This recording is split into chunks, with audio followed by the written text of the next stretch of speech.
against St Mirren, the prize a place in the quarter-finals of the Scottish Cup alongside Hearts, Ayr United, Kilmarnock, Inverness, Cally Thistle and Raith Rovers. Let's join their team at Celtic Park.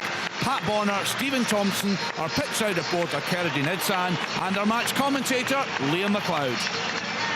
Yeah, dusk has fallen across the country for this 5:30 kick-off as the two sets of players make their way out onto the floodlit Celtic Park pitch. The spotlight shining down on the referee with the Celtic players to the left and the Saints 11 starters to the right.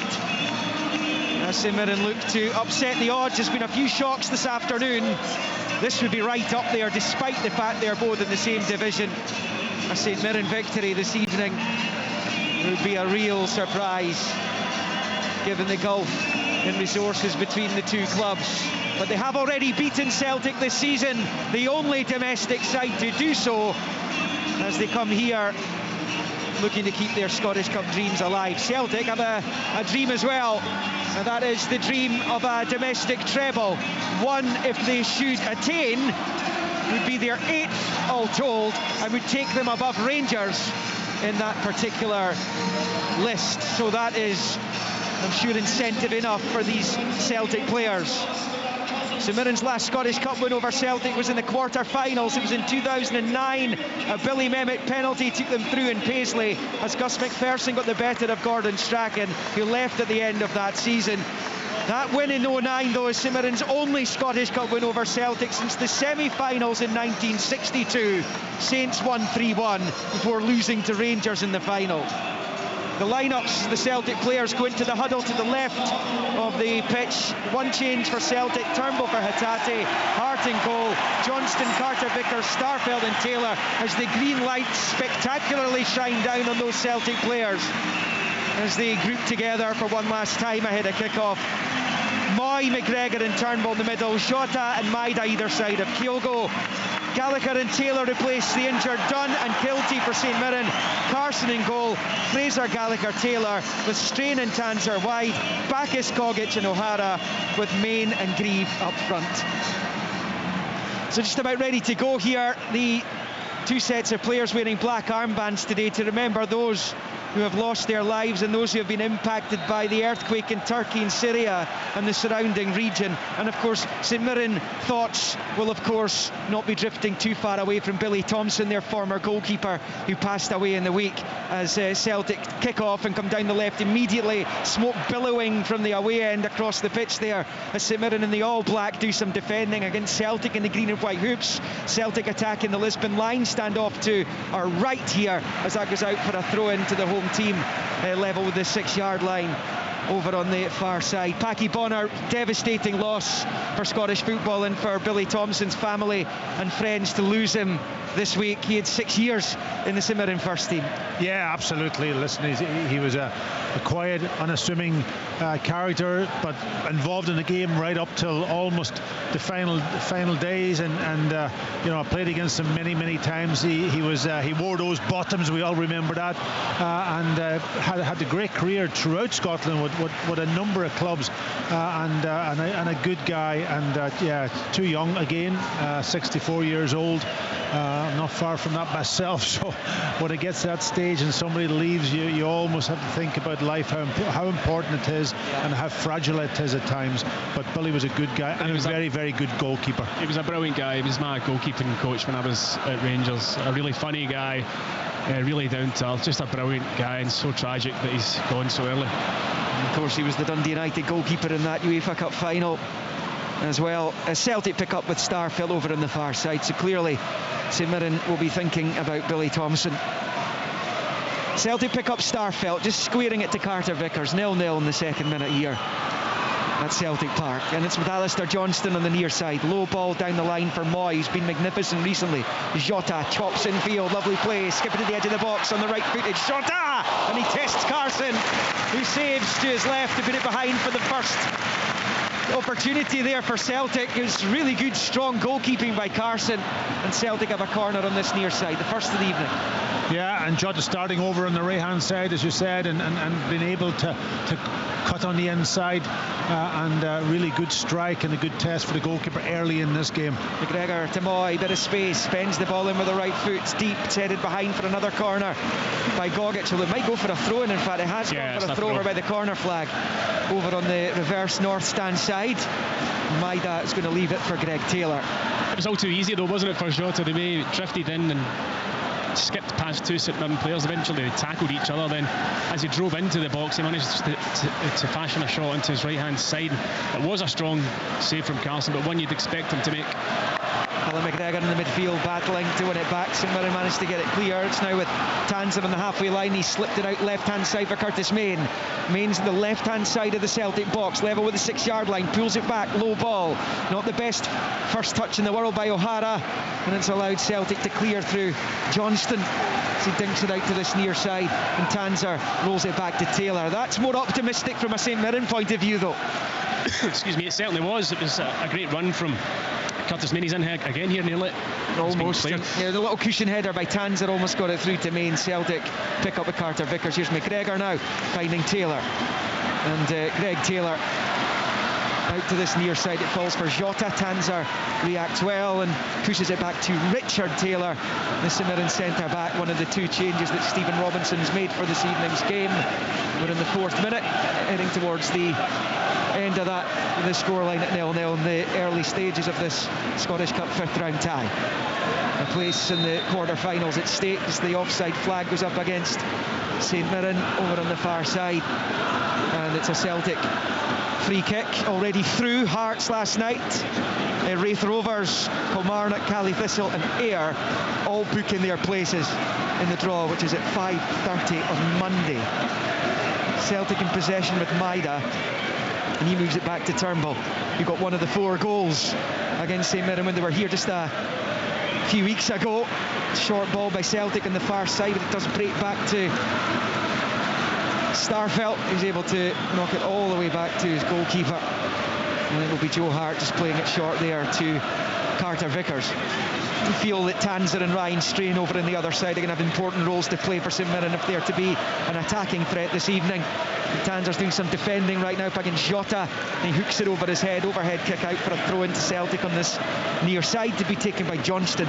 Pretty good conditions, we have to say, for the game. There's barely a breath of wind. The pitch, which was looking pretty bare, thinking back to when St Mirren were last here, and indeed when Morton were here for that cup tie in the last round. It's looking much better now. Yeah, they've clearly done a bit of work to it, got a bit of growth in the grass. Yeah, it was looking a bit dodgy, certainly in the Morton game when I was here, but it's looking a lot better now. Yeah, and if you compare it to last week when we were up in McDermott Park, and this suits Celtic, you know, having a slick pitch. It's a big pitch, and when he can pass that ball with a bit of pace and accuracy and off the first, second touch, then they're very difficult to handle. Didn't seem to put him off that much last week. No, but it did to a point, Stephen, because they had to almost take an extra touch at times, and that's not how Celtic really want to play. When you post the account Celtic, I'm sure they can afford the very best in lighting equipment to get the grass growing again after matches. Yeah, listen, they've worked hard to get to the Champions League again, and that's the benefit when now for a Scottish team getting directly in there. Big money involved. 6 in, 0-0. Celtic in possession. Turnbull's ball forward, too much on it for Maida though, and it goes behind for a goal kick.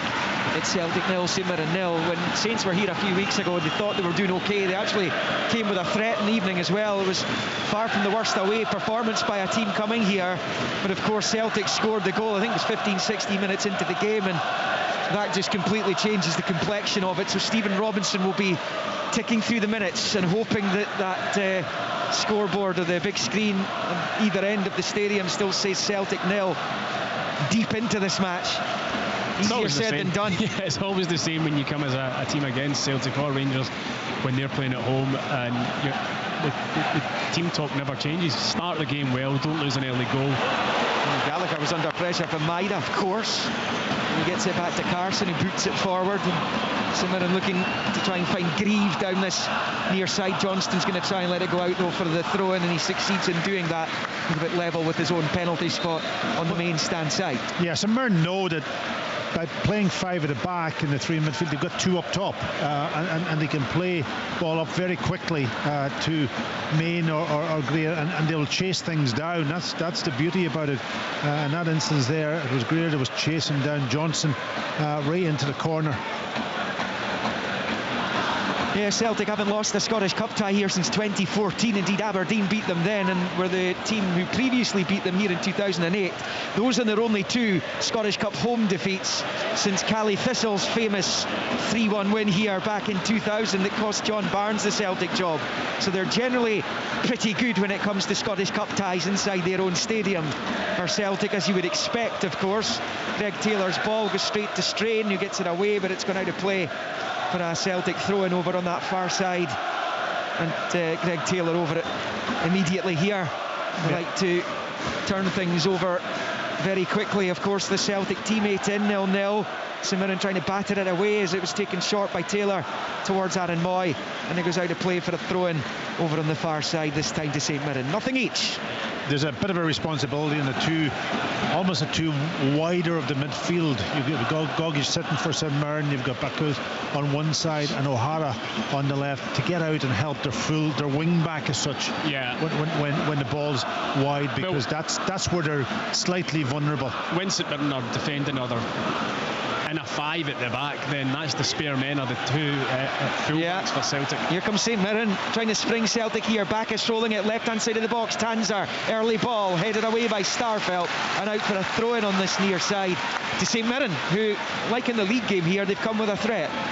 They have, and Packy's right to point out the fact that they've got 2 strikers, and then when the ball goes wide, it gives you that option. It creates panic in the box, and the ball in from Tanzer probably wasn't his best. It was a really good height for the defender to clear, but when they do get the ball into wide areas, they can put it in because they know they've got options in the middle of the pitch. Declan Gallagher over the long throw here, main stand side. Former Celtic youth player back in the day, Declan Gallagher, and he bowls the long throw into the box, headed away by Carter Vickers. It was off Tanzer's head, breaks to Alistair Johnston, and he's able to rifle the ball clear. Well, that's where, side. Yeah, I'm just thinking back to the game that St Mirren won at in St Mirren Park early in the season. That's where they got their joy, from those long throws into the box. Celtic couldn't deal with them, and on this occasion it was Carter Vickers that got up to win the ball, but they do lack that little bit of height, and when you've got big guys with Taylor and that, especially in the team tonight for St Mirren, it's always an option for them. It was O'Hara and Ayunga who scored the Saints goals in that victory in September. Celtic have been pretty imperious since then. As Johnston rolls it back to Carter Vickers, just those points spilled at Ibrox, and in the end they were quite happy with the draw given the lateness of their equaliser against Rangers.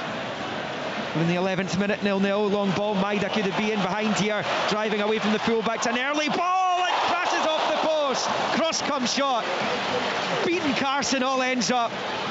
St Mirren survive. Here's Moy though, Johnston, low ball across and cleared inside his 6-yard area by Ryan Strain. Really important intervention. In fact, Marcus Fraser, the former Celtic youth player, who was the man at the back end of the 6-yard area. I mean, it's not a cross-come shot, it's a cross. And you often see that happen, don't you? The goalkeeper doesn't realise that it's drifting over him, comes off the inside of the post. It was a fantastic ball, but Maida was in far too much space from a St Mirren point of view. He was disappointed with the cross, but actually it ended up nearly going in the back of the net. Yeah, it was a mishit cross, and you can't blame the goalkeeper in that instance, because he has to pick up a position for the shot. And when it almost was mishit, he had no chance when it went over his head. Does that still go down as a shot off target though? Does it? Does it? When it hits the post? You two played the game? I'm not sure about that, Liam. Well, you're the stats man. It's down as a cross for me. And Celtic claiming for a free kick in the midfield there, midway inside the St Mirren half. Stephen McLean's the referee, and didn't appear to give the decision. I think it's actually gone for a throw-in over on the far side for St Mirren. Yeah, it's Kyogo. He was just kind of bundled to the ground. I think it was a combination of Gogic and maybe Backus as well, but He's getting back to his feet now. Yeah, the Celtic fans certainly thought it was a foul. For me, it wasn't that clear. And he's going to need the physio on now. Celtic have had a couple of chances. Jota forcing the save from Trevor Carson, and then Daisen Maeda for that one looping over the goalkeeper and bouncing off the post.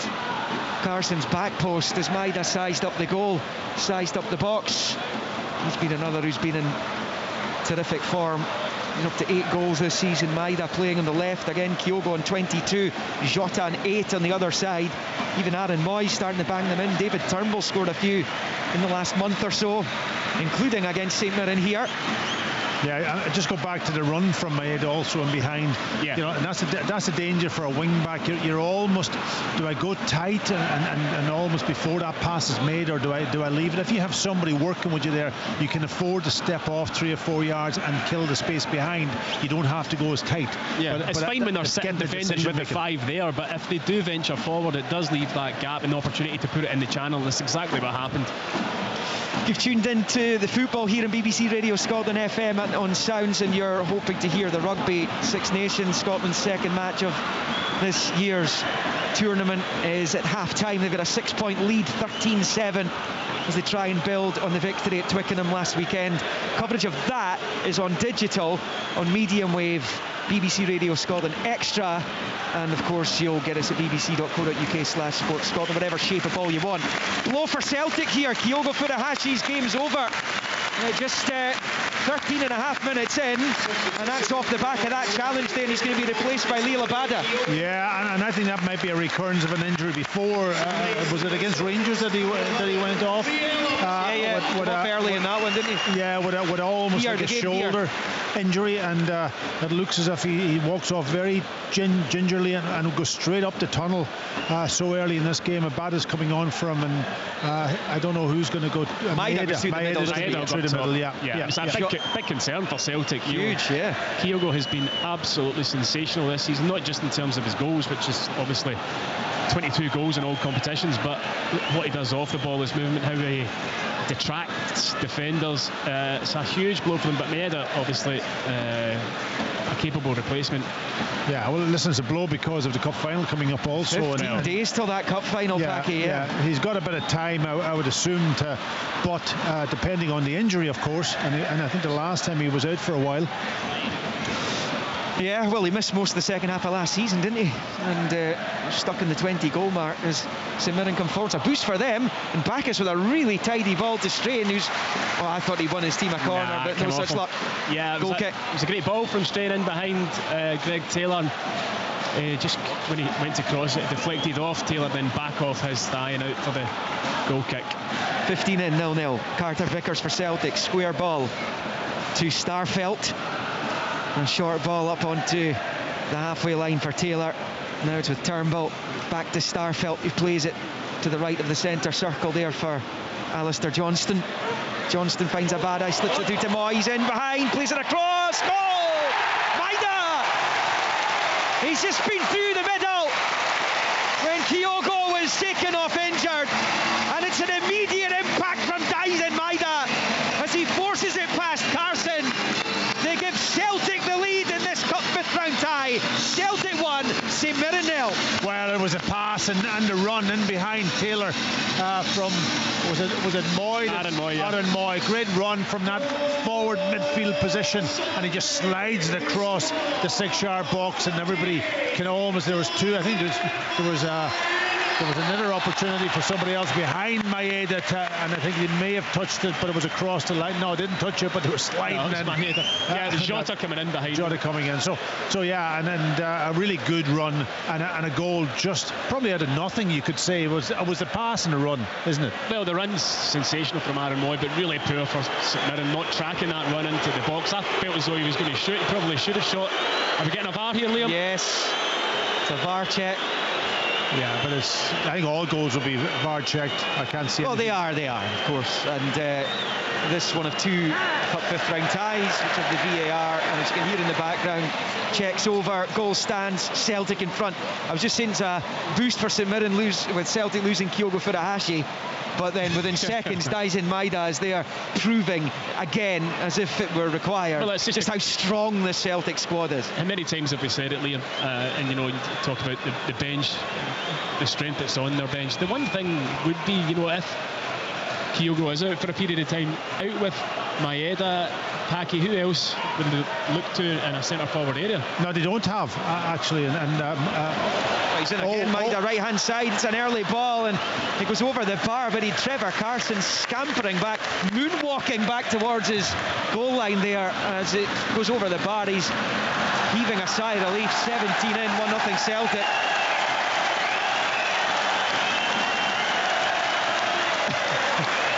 It's a goal kick here for St Mirren. There's a certain section of the Celtic supporters have unveiled a banner, which I can't possibly... No, you do not read that out, no. Which is directed at the assistant referee on this near side. As St Mirren come forward here. Grieve, brilliant play, and that's been put behind for the corner by a block by Carter Vickers. St Mirren were almost in for an equaliser there, and that's going to be a corner. I also think that there might be a call for a handball here when he cut back on the inside. And now that he's... From a Celtic player? Yeah, I think a handball by a Celtic player. Yeah. Whether that will be checked or not, I'm not 100% sure. It was great play from Grieve when he cut back in on his right foot, and for me the shot's going in Joe Hart's goal. No, it was a fantastic there's no check, so it's obviously I'm far away from it, so I didn't. It's come off his chest apparently, so it's fine. St Mirren take the corner and it's headed away. It's a poor delivery. Yeah, they need to make away more by of those. McGregor. I should say that the assistant referee on this near side is the MP and MSP Douglas Ross. So obviously there are some Celtic fans who are alive to the SFA announcing who the match officials are early in the week, and they've prepared well, it's not exactly a tribute to the assistant referee on this near side. Anyway, they're keeping it it's still there as Celtic pick up inside the centre circle with Taylor, and then the challenge by Main is a foul, and that's a free kick right of the centre circle. It's 1-0 to Celtic here. We played almost 19 minutes at Celtic Park. Yeah, just going back to the goal, obviously the run from Moy. Moy's picking up that position in between the lines, and O'Hara doesn't know whether he should stay on the full-back or whether he should pick him up. He's leaving the responsibility to the centre half who's behind him, and he really should have matched his run. You can't allow a player to run in behind you so easily, but take nothing away from the goal from Celtic's perspective. It's a really good start for them. St Mirren were in there. They were in, and if Carter Vickers doesn't block that, that's probably heading for the net. It was, Liam, and we've got a great view of it right behind it, and it was a sensational block from Carter Vickers with his head. St Mirren can be pleased at the fact they're creating one or two kind of half sniffs. It's Carter Vickers with the challenge on O'Hara. There's Gogic left of the centre circle, big switch of play out to the right hand side, controlled by Ryan Strain, who drags the ball back away from Taylor. Infield for Gogic, well read by Maeda, who slides in. He's utterly tireless, this Daisen Maeda. Yeah, and you know, Kyogo when he's in that position does exactly the same. It's inbred in them, to be honest. You know, the hard work, they don't give up. They're not just a centre forward who plays you know, looking for ball over the top. They do the hard graft also, and that was brilliant for Maeda in that situation. Yeah, you've got to put the effort in physically as well as mentally, and Maeda and Kyogo they must run more kilometres than anyone else in the Scottish Premiership, as that goes out of play for the throw-in to Celtic, taken by Greg Taylor, and he bowls it back to Starfelt. Played 20 and a half. Celtic leading by a goal to nil. Once again scoring the opening goal in a domestic match. The only times they haven't done that was the defeat in Paisley and to Ross County here. County led 1-0 before eventually being pegged back, losing 2-1. But David Cianciola scored a penalty to give them the lead as Carter Vickers collects inside his own box. and rolls it out to Johnston, and up the line it goes to Aaron Moy, challenged by Richard Taylor. It's a little push, I think, on Moy, and it's been given eventually as a free kick to Celtic down on the touchline on this near side. Celtic 1, St Mirren 0 on 21. I think Aaron knew what was coming there, wasn't he? He bought it. He bought the foul. But it's really interesting for me how far Taylor's gone right in top of Moy and right into his own half, and Gogic is the other one who's pushing when he needs to, right up on top of Taylor. Low ball to the edge of the St Mirren box. He was for Moy, it just bobbled away from him, and O'Hara comes away with it for St Mirren, rolling it to the left for Main, and back to Tanser, who steps away from Abada and turns it back to Declan Gallagher. And St Mirren have it on the right hand side with Keanu Bacchus. Short ball out to Strain stepping in field, it's just inside Celtic territory, and it's shifted back to Fraser, who finds Gallagher, steps in field, long ball, Declan Gallagher out to the right, too much on it though. Frustration for Stephen Robinson down below us as that sails out for a Celtic throw-in. Declan Gallagher once upon a time won the Scottish Youth Cup as a Celtic player. James Forrest was also in that side, and he goes out of play for a throw-in over there for Celtic, taken by Greg Taylor, back to Starfelt, the left angle of his own box, and he squares it to Carter Vickers. Played a quarter of this Cup 5th round tie, and Celtic leading thanks to that Daizen Maeda goal, his 9th of the season, as Carter Vickers squares it to Starfelt, and he rolls it to the left for Greg Taylor. Moves into the St Mirren half, under pressure from Bacchus. Now it's back with Starfelt, and he squares it to Carter Vickers again. And he's so comfortable on the ball, Cameron Carter Vickers, the way he goes about his business. He's all but got a cigar in his mouth. He's a very cool customer. Chip ball forward for Jota, one in the air by Fraser, picked up in the halfway line by Alex Grieve. It's good play from him. It was he whose shot was blocked by Carter Vickers earlier on. St Mirren had to settle for a corner, which was taken poorly. Now it's with Alistair Johnston out to Abada, the Celtic sub on this near side, faced by Scott Tanser. He stands his ground brilliantly well. The former St Johnstone player had success in the cup competitions a couple of seasons ago. As Abada rolls it back to Johnston, then back to Carter Vickers just inside his own half for Starfelt. Celtic looking comfortable here right now. 1-0 up they are. They played 23, almost 24. Yeah, they're enjoying a lot of the ball, as you'd expect here at Celtic Park. And I think I've seen them play better, but they're certainly in control of the match. It's fouled by Jota. On the far side. Remember last week, if you were listening, he was guilty of repeated fouls, and eventually picked up a yellow after, I think, his 6th of the evening, or the afternoon as it was, in Perth last Sunday. Yeah, I'm going to try to explain that the way that St Mirren's pressing again, because it's really it's kind of very unorthodox, isn't it? You know, when you look at O'Hara pushing right on to Johnson, you've got Gogic pushing right in on top of McGregor, and then you've got almost Taylor going all the way in with Aaron Moy into midfield. Now that's fine, and if you can win the ball early, brilliant, but if they beat your press, then there's loads of space for Celtic to exploit. It's an overhit pass by Hart, and Main put the pressure on Carter Vickers. He's strong, he has to be up against Curtis Main. Forward towards Turnbull, he goes down, no foul.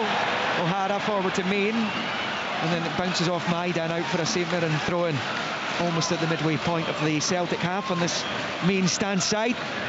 Hans Postecoglou standing behind Richard Taylor. The Celtic manager, hands in pockets. Stephen Robinson, he's a much more animated figure in his technical area. As the throw-in from Richard Taylor finds Main, he can't control though, and Carter Vickers wins it back and passes it to Johnston. Low ball in field to Callum McGregor, 4 times a Scottish Cup winner, and he finds Greg Taylor over on that left-hand side. Out onto the touchline for Jota. He's left a bit level with the edge of the centre circle. It breaks down though for Celtic, and Richard Taylor finds Gogic. Out to Strain over on the far side. He's under pressure, and it bounces out for a throw into St Mirren. On the far side, the Celtic fans and players felt it should have gone the other way, but it's a Saints ball. It's 1-0 go to Celtic as we hit 26 minutes here under the lights at Celtic Park. And it's going to be a throw-in to be taken by Fraser over there on that far side. Made a couple of appearances for Celtic. One was in Europe against the French team Rennes back in 2011. Faced Cali Thistle a couple of seasons later, but didn't ever make the breakthrough really. As now comes back the way to Starfelt. And he finds Joe Hart, takes it for a run. It's another dodgy looking ball now. He's actually got the perfect weight to find Johnston, but it's just a nervy moment for the Celtic supporters around about us. I thought it was a brilliant pass. Of course you did. To say. Of course you did. Direction, angle, perfect. I think if Curtis Main slides, he might just nick it, you know. You've got to take risk. If you want to play out of the back, you've got to take risk. That's true. And that was risked probably 95%. Packy, see before the pass back rule, how much of that was in your training? Oh, listen. Any of it? None of it. But listen, it depended on what type of character you were. It's a Bada with a cross, headed over the bar by Maida. And that's going to be a goal kick for St Mirren. Trevor Carson having a go at some of his defenders there. 27 in, Celtic 1. St Mirren 0. Liam, you didn't. Your feet. Sorry? How were you with the ball at your feet? No comment. Hey, listen, I remember when the pass back rule was brought in, and Theo Snelders, one of the finest goalkeepers I think Scottish football's seen, he's toiled with it. In fact, it was a cup final. I think it was the League Cup final. He got a pass back and he couldn't remember what to do with it. It bounced off his chest, and I think McCoist scored. Why on earth would you use your feet if you can pick the ball up when the old rule was there and throw it out? This was just after the rule. I know, but that's what I'm saying. From my perspective, it came in too late in my career, but anyway, we handled it to a point. But it sounds of things that come in at the perfect time for you. Just retired. If it had been there, you might not have got all those caps, Packy. Times you run well there, you did. Patrick. As Celtic collect with Johnston midway inside his own half. Misunderstanding with Moy, his fellow World Cup star. And it's out of play for a throw into St Mirren on this near side. Yeah, but how could I with the pass back? It's only really in the last 10, 12 years that people actually know how to build the game from the back properly. So they study it now, they take risk, of course, and people are expecting now maybe the odd mistake. Well, the other one where you can go into the 18-yard box now helps as well, doesn't it? From the goal kicks now, yeah. Foul by Maida and Gallagher. Free kick St Mirren. Before the midway point, their own half on this near side. Trevor Carson coming to take it. And he blasts it forward right-footed, headed away by Starfelt, though taken down by Mark O'Hara. St Skipper. Now it's Gogic flighting it out to Strain, who rolls it back onto the halfway line for Marcus Fraser. We're heading towards the half-hour mark. In fact, we're in the 30th minute now. Celtic leading by 1-0. The final fifth-round tie of the day. 2 more to come. Rangers against Partick Thistle in a Glasgow derby tomorrow at Ibrox. 4 o'clock kickoff, live in Sportsound. Coverage starts at 2. And then on Monday evening on the BBC Scotland television channel, the story of the last round. Darvel, the conquerors of Aberdeen, take on League One Falkirk. 7:45 kickoff in East Ayrshire. It's live on the telly. Rangers Thistle live on the radio, as this one is, and Celtic leading 1-0. I'll see you down there, Liam, on Monday. Well, it doesn't matter what Darvel do that night. Won't be as big a shock as they produced in the last round, but if they can make it into the quarter-finals, that would be absolutely astonishing. That would be an incredible achievement, and already the quarter-finals there's quite a lot of lower league teams. Yeah. And they're already. Yeah, just to reiterate, Raith Rovers beating Motherwell by 3-1 today. Also through Cali Thistle 3-0 at Livingston. Ayr United came through after extra time, eventually blowing Elgin away 4-1. Kilmarnock in the All Premiership tie, 2 of them, of course. This is the other, winning 1-0, squeaking through with a rare away win, but of course they did win away at Tynecastle in the League Cup as well. Kilmarnock, the Premiership's the issue for them on the road.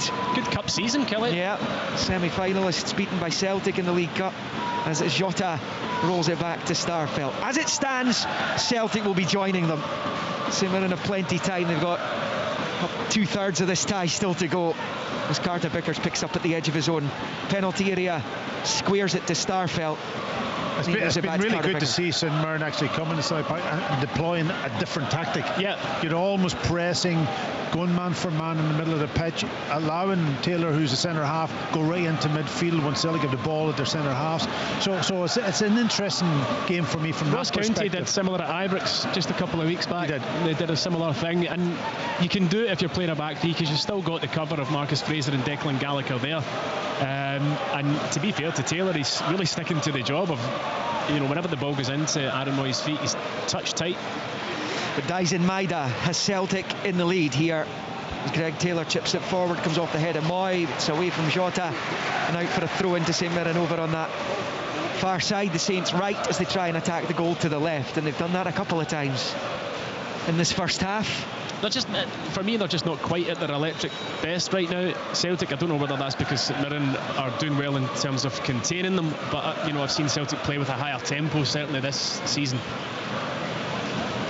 Well, they can't be their flamboyant best every single week. Sometimes single goal victory is enough, and in a cup tie it is, as Carter Vickers, both hands in O'Hara, goes down. No free kick though. Comes back to Hart, who plays it out to Johnston on this near side infield to McGregor. Quietly going about his business, the Celtic captain. And it's back with Carter Vickers, who squares it to Starfelt. Out to that left hand side, Greg Taylor, just across halfway, he finds his Jota. Skips in field and finds Turnbull, who's spinning and losing the ball.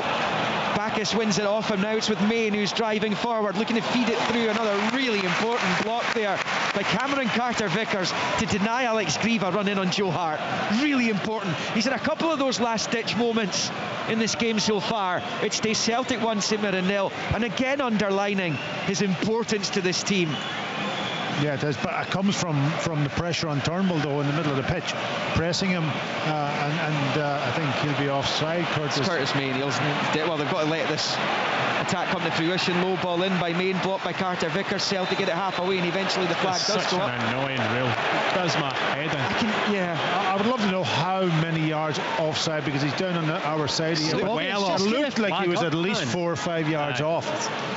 I do not enjoy that, but yeah, I mean, Carter Vickers all season has been brilliant at the back for Celtic, and you're right, Liam, that's 2 kind of very timely interventions he's had so far in this game. And Curtis Main was unlucky because it was the right pass to play through to Alex Grieve, who peeled off the left hand side off of Carter Vickers, and he was at full stretch to make that intervention. It's just sometimes, obviously, because Celtic do a lot of attacking play and their attacking players get the headlines. But Carter Vickers is such a cool customer. He's not the tallest centre back in the world, but he is powerful. Oh yeah, that's his, and he's pacey, and he can pass a ball too when he steps out with the ball. He's got all those attributes. Probably just a lack of a couple of inches is maybe only the reason why he's probably not broke through down in England as quick as he probably would have expected, because he got the qualities. He's definitely not small though. I mean, he's still a decent size. Clearly talking from my height, Tomo. I'm talking from a relative point of view. As that goes out for a throw-in on the near side here to Celtic. And we're approaching the final 10 minutes of the first half, and it's Dyson Maeda's goal that is separating the sides. It came on 16 minutes, around about the same time Celtic scored their first against St Mirren in the league game here a matter of weeks ago. As Jota collects over on the far side. He started the game on the right, he's on the left. After Kyogo went off injured, so that's passed back into his own half for Starfelt, and he finds Hart outside his box. Yeah, you can see that press again. They're engaging Celtic almost about 10 or 15 yards outside their own box, which is different than what we've seen teams coming here. They almost drop off and leave Celtic to come to the halfway line, but that's not the case tonight, and it's causing Celtic a few problems. Well, it definitely is, because I mean, you think about, all right, Celtic at the start of the game had a couple of opportunities, but for the last 10 minutes or so.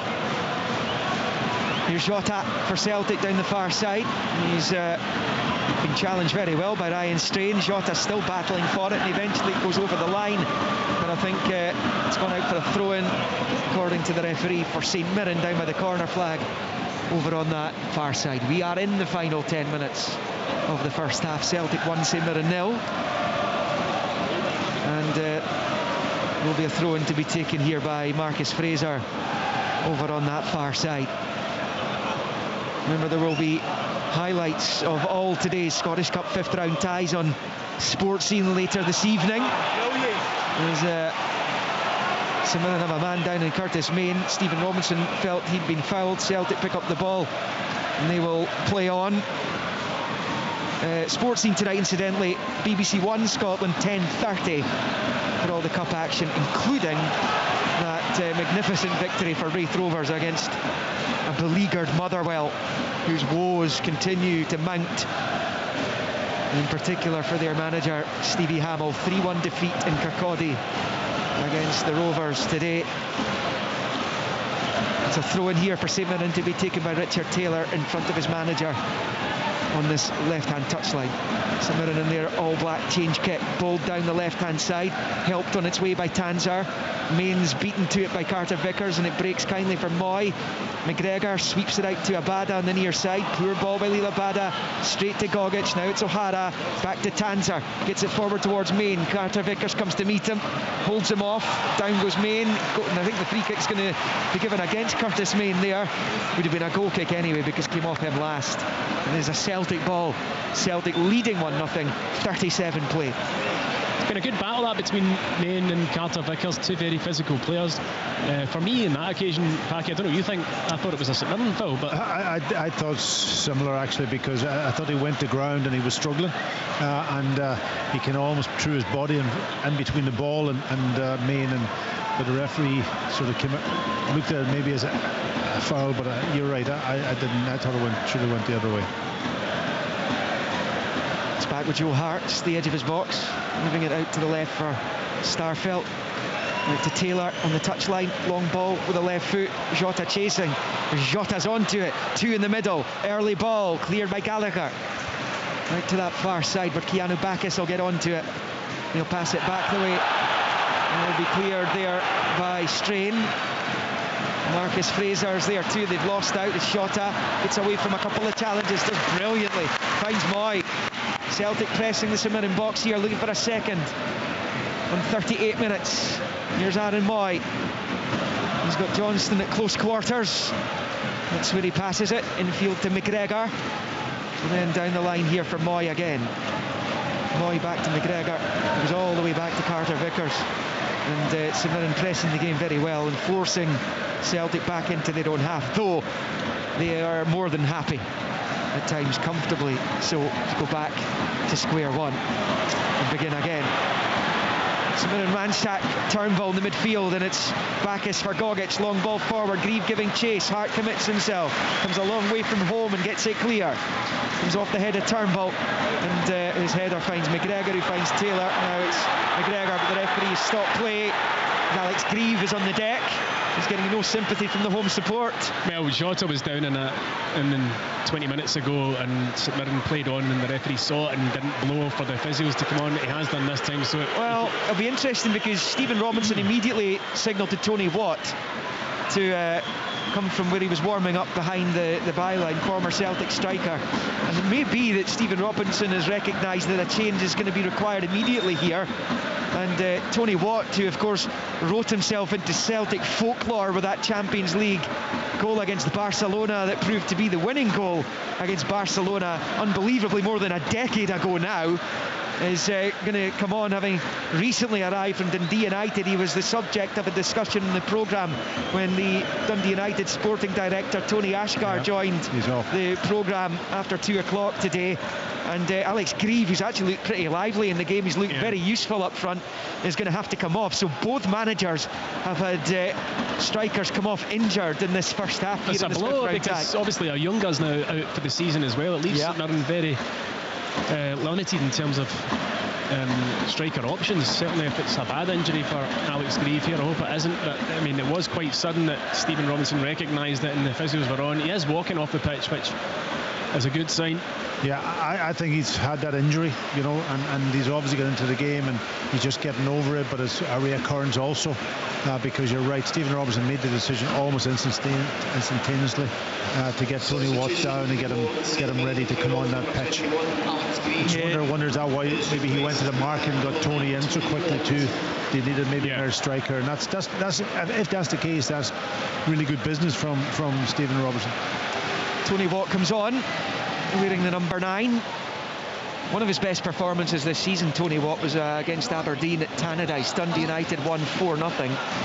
He was excellent on the night. So you know what you can get. If you can get Tony Watt playing, then you've got a good, decent player in your hands there. You do, but his goal return has to be better if he's playing as a striker. Just in the last however many seasons, he hasn't really had enough goals to his game, but his all-round play is usually quite tidy. Jota for Moy, looking to force it through to the goal scorer Maida, but it's too close to Carson, and he gathers. 41 on the clock. Celtic 1, St Mirren 0. We'll get you some reaction, I'm sure, to the games that kicked off at 3 o'clock earlier on when we can, and I'm sure there'll be Motherwell supporters wanting to hear from Stevie Hamill after that defeat at Raith Rovers. As Celtic pick up with Greg Taylor, he knocks it back to Starfelt, who pirouettes away from Main, passing it short out to Greg Taylor. He's lost out to Bacchus. St Mirren have come here for a fight tonight. They really have. They're enjoying themselves. They don't look like a team that is not enjoying themselves out there, and there have been plenty visiting sides that have come here as soon as they go behind, cannot wait to get out of this place. Yeah, listen, it's a perfect game for them. They've nothing to lose. It's a cup game. They've got to go, and they know that they have to put a bit of fight up to Celtic, and the tactics they've deployed is working for them. But it's a perfect game to try things out. It's not a league game where points is so precious. Came through their first ever Scottish Cup penalty shootout the last round to beat Dundee. Good Saints. Celtic come forward. Shota passes loose, blocked by Gallagher, back into the area by McGregor, comes all the way through to Trevor Carson, and it stays Celtic 1, St Mirren 0 on 42.5. So just 2.5 minutes to play plus stoppage time, and there will be a couple of minutes added on because of the injuries to Grieve most recently and Kyogo earlier on, both having to be taken off. As Carson fires the long ball forward, Starfelt puts it out for a Saints throw-in just beyond the midway point of the Celtic half over on that north stand side. Can they find an equaliser before half-time?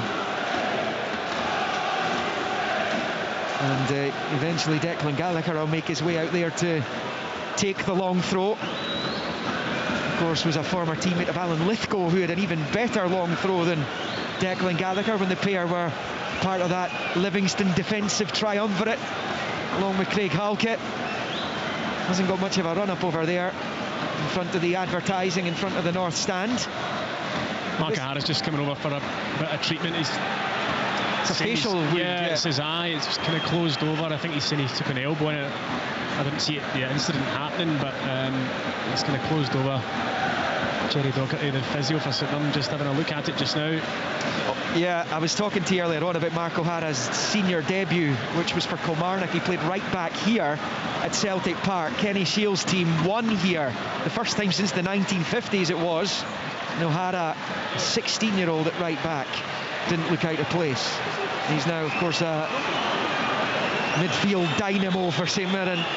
Very important player for Saints as well. He's got the armband, of course.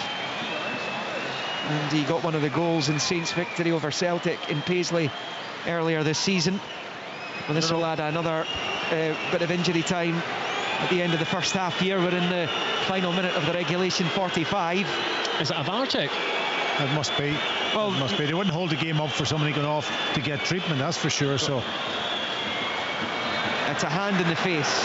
Alistair Johnson's hand has caught Mark O'Hara in the face, apparently. Not sure where in the pitch. Yeah, but also you're not sure if it was accidental or not. That's the point. Long throw in then into the box, too high for Main, headed away by Starfelt and lashed high over the crossbar, and that will be a goal kick to Celtic. It was Strain who caught it. He didn't catch it at all well though, and it remains Celtic 1, St Mirren 0. We're about to find out what the injury time is going to be. That's the 45 minutes up, and the fourth official, Graham Granger, says there will be 5 minutes added on at the end of the opening 45. We're into the first of those. Carter Vickers, square ball to Starfelt. Ange Postecoglou said this would be a tough challenge in his pre-match interview, and this has been as difficult a match as Celtic have had at Celtic Park this season, but the bottom line is that they are 1-0 up in this cup tie. And it goes back to Carter Vickers, who rolls it back to Hart. Yeah, Celtic have got to show a lot of patience to try to keep possession of the ball, because St Mirren are pressing them so hard. They've got to use Joe Hart a lot, but deep in his own half, forcing them to kick long in this instance and giving the ball away. That's what you have to do, though. There aren't too many foibles in the Celtic team, but if you press them at the back, they can be forced into mistakes. As Bacchus crosses and Watt heads it wide. It was a difficult header for Watt to take there, and Hart plays it straight off him. But he can't. It's a free kick. He's inside the box. Yeah, from the back kick. I mean, it was a fabulous ball in from Bacchus. It was just, Tony, I felt, just jumped a bit early, and he was kind of on his way down, Packy, when he made connection with the header and could only put it over the bar. But again, another positive sign for St Mirren. Celtic on the ball here with Carl Starfelt at the edge of his own box. And he eventually gets it to Johnston, who places it up the line for Abada. Maida with a little back heel, little trick looking for Abada. Richard Taylor read it well. O'Hara, and then flicked forward there by Tanzer. Poor touch by Bacchus, and that breaks to Carter Vickers, and eventually it's back to Hart. Short ball by Hart to Carter Vickers, right hand side of his box, and it's a switch of play for Greg Taylor. His first time pass comes off. Strain, he wins it back. It's a lofted ball into the box. Watt's going to give chase here. He's inside the penalty area, forced wide left. Under pressure from Johnston. Tony Watt back to the edge of the box. Gogic winds up the shot and shoots high over the bar. He doesn't score many, and you'll be annoyed at that. It's well over, and it stays 1-0 Celtic. But again, St Mirren threatening. Yeah, good opportunity, really good play from Tony Watt, not giving up on the ball as it was over, had to wait to the back post, and then eventually a really good cut back to the edge of the box for Gogic. He just couldn't get over the ball. Struck him well enough. He should have side-footed it, opened up brilliantly for him. Chance for Celtic up the other end. Moy looking to keep it in at the byline. He pulls it back, comes off Richard Taylor, and behind it goes for a Celtic corner in first half stoppage time. 25-7 Scotland, incidentally, in the Six Nations at Murrayfield against Wales. Well and truly bursting the Warren Gatland hoodoo. And that looks like it's going to be 2 out of 2 for Gregor Townsend side. You need to tell me what that means, Liam, at half time. There's the corner, comes in, chance, and lashed over the bar. They're claiming handball with Starfelt as it was blasted at Curtis Main, and it goes behind for another Celtic corner. Wouldn't it be just classic Celtic to sucker you right at the end of a first half you think you've done pretty well in, with a second goal, and they came close to doing so. They'll check whatever that was. Curtis Main. Yeah, I don't think it was a handball. I think it just hit him, and they were lucky that he actually was in the road of the shot, because Starfelt was in a good possession to turn it into the back of the net from about 6-7 yards out, just beyond the near post, and that. So I doubt if there's anything in it, but I think it's more about the injury to Curtis Main. Yeah, there's going to be a stoppage here for Curtis Main. 2 tries for Scotland, both converted, 2 penalties as well, and try counter for Wales as well. In fact, 3 tries now indeed. In comes it's a short corner by Moy. Jota crosses again. They're claiming for a handball. I think it's headed clear, breaks to Turnbull for Celtic. We're in the final minute of 5 that were added on at the end of the first half here, with Celtic leading 1-0. Here's Maida. Knocks the ball back in field to Turnbull. Angled cross ball in. Moy, first time across, and then the back heel from Jota goes over the bar. Brilliantly worked by Celtic. I think the chance there for Jota was a difficult one. I'll tell you what, I thought he should have went with his right foot and just hit it first time. Right foot. Yeah, he didn't have to do the trick. No, absolutely, because he was in front of Taylor, I think it was, and I think he had space to just direct it on the ball in on from the Moy's target. Brilliant on the volley, though. A sensational ball into the box from Aaron Moy. Yeah, and you're right. Just open up your right foot, cushion it. Tony Watt wins a game of head tennis with Carter Vickers, headed away by Starfelt, who's off the head of Gogic. Richard Taylor blasted off Maida, breaks for Maida, he's driving forward. Abada's in an offside position now. Maida held on to it for too long, eventually he loses it. O'Hara finds Watt, now it's Mark O'Hara and St Mirren looking to spring Celtic here in the counter. Chance for Strain, chip ball looking for Curtis Main, cushion header looking for O'Hara, but cleared by Carter Vickers. Again, another important defensive intervention by Carter Vickers as Stephen McLean sounds the half-time whistle here. An eventful Scottish Cup 5th round tie is at half-time, with Celtic leading thanks to Daisen Maida's 9th goal of the season. That coming after Celtic received a blow when Kyogo Furuhashi went off injured, replaced by Abada. Maida went through the middle and scored as he turned it home. The cross coming in from the right-hand side. They've had other opportunities as well. Maida hit the post actually before that goal with what looked like a cross. Jota forced an early save from Carson. Up the other end, Carter Vickers denying Alex Grieve with an important block. Luke net bound. And they've threatened with another couple of opportunities as well. Tony Watt there towards the end of the first half, heading wide from an excellent Keanu Bacchus cross. This tie's far from over. St Mirren have performed well, but at half-time it is Celtic 1, St Mirren 0. The Scottish Cup. This is the chance they've been waiting for. The cross-court comes, must be it. Live on Sports Sound from BBC Radio Scotland.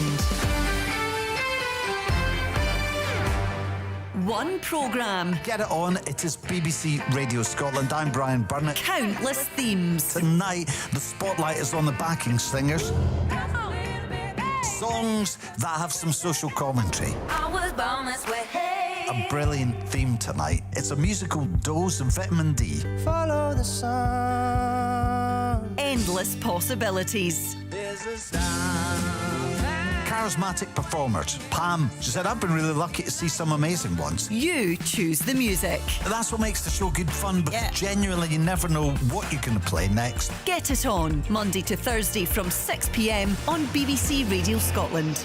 Daisen Maeda is a star man for Celtic at half-time. His goal in 16 minutes has Ange Postecoglou's side ahead against St Mirren. Leanne Crichton is with me in the studio. It's been an interesting game to watch, Leanne, because very often we see sides crumble when they go behind early on at Celtic Park. That's not been the case this evening. No, it's not. It's been a brave performance from St Mirren. Yes, they went a goal behind, and it happens to most teams that play at Celtic Park. They go behind within 20 minutes of the game, and more often than not you see them crumble, and before you know it they're 2 goals behind. There was almost that sucker punch just towards the end of the half, but I thought St Mirren responded really well. I think they've pressed aggressively, which you need to do at times. If you can do that and you can get it right, Tony Watt and Curtis Main have locked on as the two, and then Mark O'Hara's doing a really good job in the centre of the pitch as well.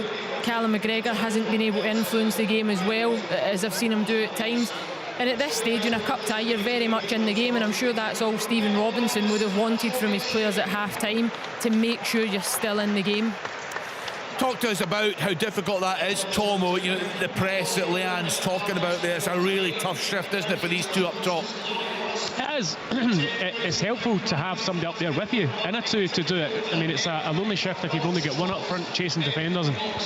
But it's a shame for Alex Grieve having to go off, because he was having a decent match. But yeah, I mean, it's obviously something that's been really drilled into the team by Stephen Robinson in the lead up to this game, and Packy's right to point out the tactical bit in the middle of the pitch with Richard Taylor dropping into Aaron Lloyd, which allows then Mark O'Hara to spring free, and Celtic haven't really coped with it all that well. I mean, the opening 5 or 6 minutes Celtic looked bright and sharp, but as the game has gone on, okay, at the end of the match there, the half there, they started to force the issue a wee bit more, but St Mirren have coped really, really well with a lot of what Celtic have thrown at them, and they've offered a threat themselves. A couple of decent balls into the box, a couple of occasions where Carter Vickers has had to do kind of last gasp tackles, so they will be pleased going in at half time, but at any given point just a moment of quality from Celtic can have you kind of come undone, despite all the concentration, despite the tactical awareness of all the St Mirren players.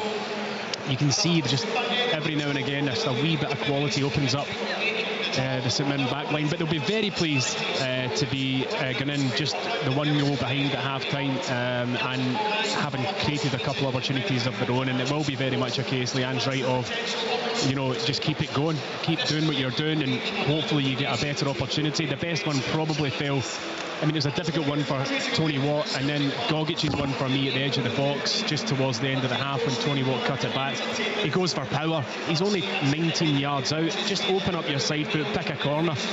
but he puts his laces through it and it goes high over the bar. But yeah, St Mirren can be pleased with the opening half, that's for sure. We'll get Pat Bonner's thoughts in just a minute. Celtic on course, it's very tight, but on course to book their place in the quarter-finals of the Scottish Cup. Wraith Rovers did that earlier this afternoon with a 3-1 victory over Motherwell. Let's now hear from the Motherwell goalkeeper Liam Kelly. He was speaking with our reporter Brian McLaughlin. Liam, how do you feel right now? Gutted, embarrassed about my own performance, embarrassed about the team's performance. I'm just gutted that we've let so many people down again today. A huge travelling support that had no right to be here in the numbers that they were, and we've let them down massively.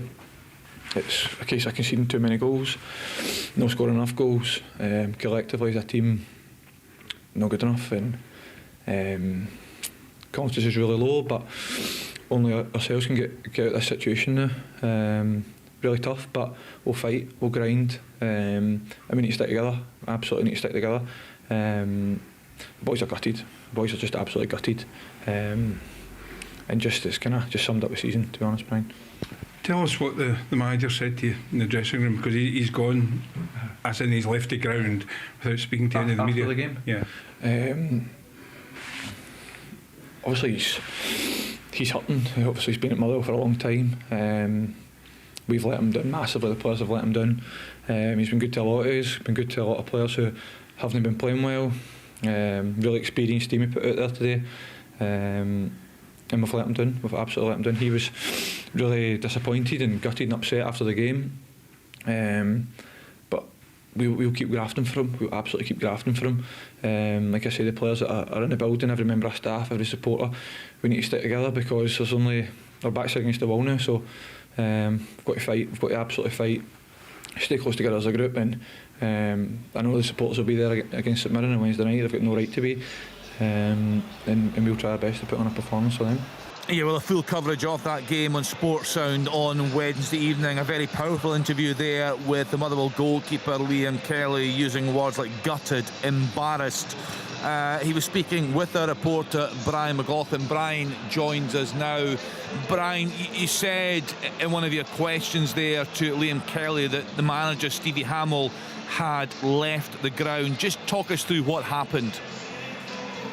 Yeah, Kenny, I was waiting to speak to Stephen, and I'd walked round towards the front entrance, the front door at Celtic Park, and I noticed that Stephen and his assistant Brian Kerr had actually just walked out the door and were walking through the gate and down towards where the team bus was.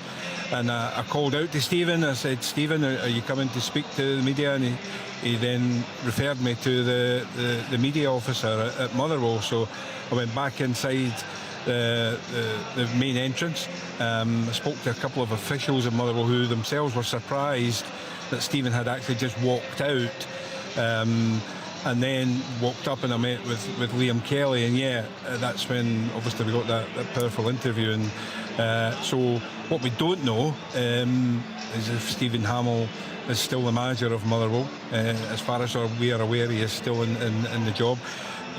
Just referring back to that interview, I asked Liam later on if he thought, or any indication from Stephen that in the dressing room afterwards he'd had enough and was walking away, and he said absolutely none at all.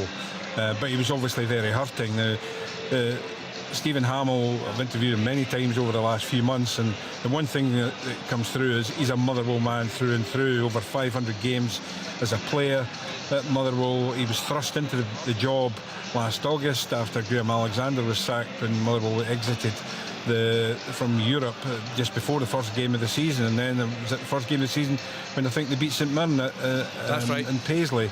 So it's been turmoil though ever since then. They haven't won a league game since at home anyway since August. They've only one win now in 13 games. And I think there's possibly a resignation from Stephen Hamill as he doesn't know what to do now to take it forward, because he has tried various formations, they've brought in new players, and for whatever reason it's just not worked out. But as far as we're aware, as I'm saying, Kenny, he's still in the job tonight. Right, thank you very much indeed to our reporter Brian McLaughlin there. He was at Starks Park this afternoon. Leanne Crichton is with me in the studio.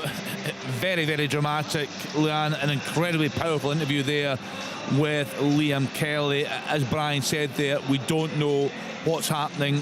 We'll wait to hear from the club, hopefully at some point in the next 24 hours. Yeah, I would hope that they would communicate that. I'm sure they will. I think you've got to give Liam Kelly a bit of credit for coming out and shouldering that this afternoon, because it's not easy. I think many players could have quite easily dipped the shoulder considering his own performance, and I think he owned that. He owned the fact that he could have done better. There was a couple of goals that certainly were questioned during the commentary and during the match summary.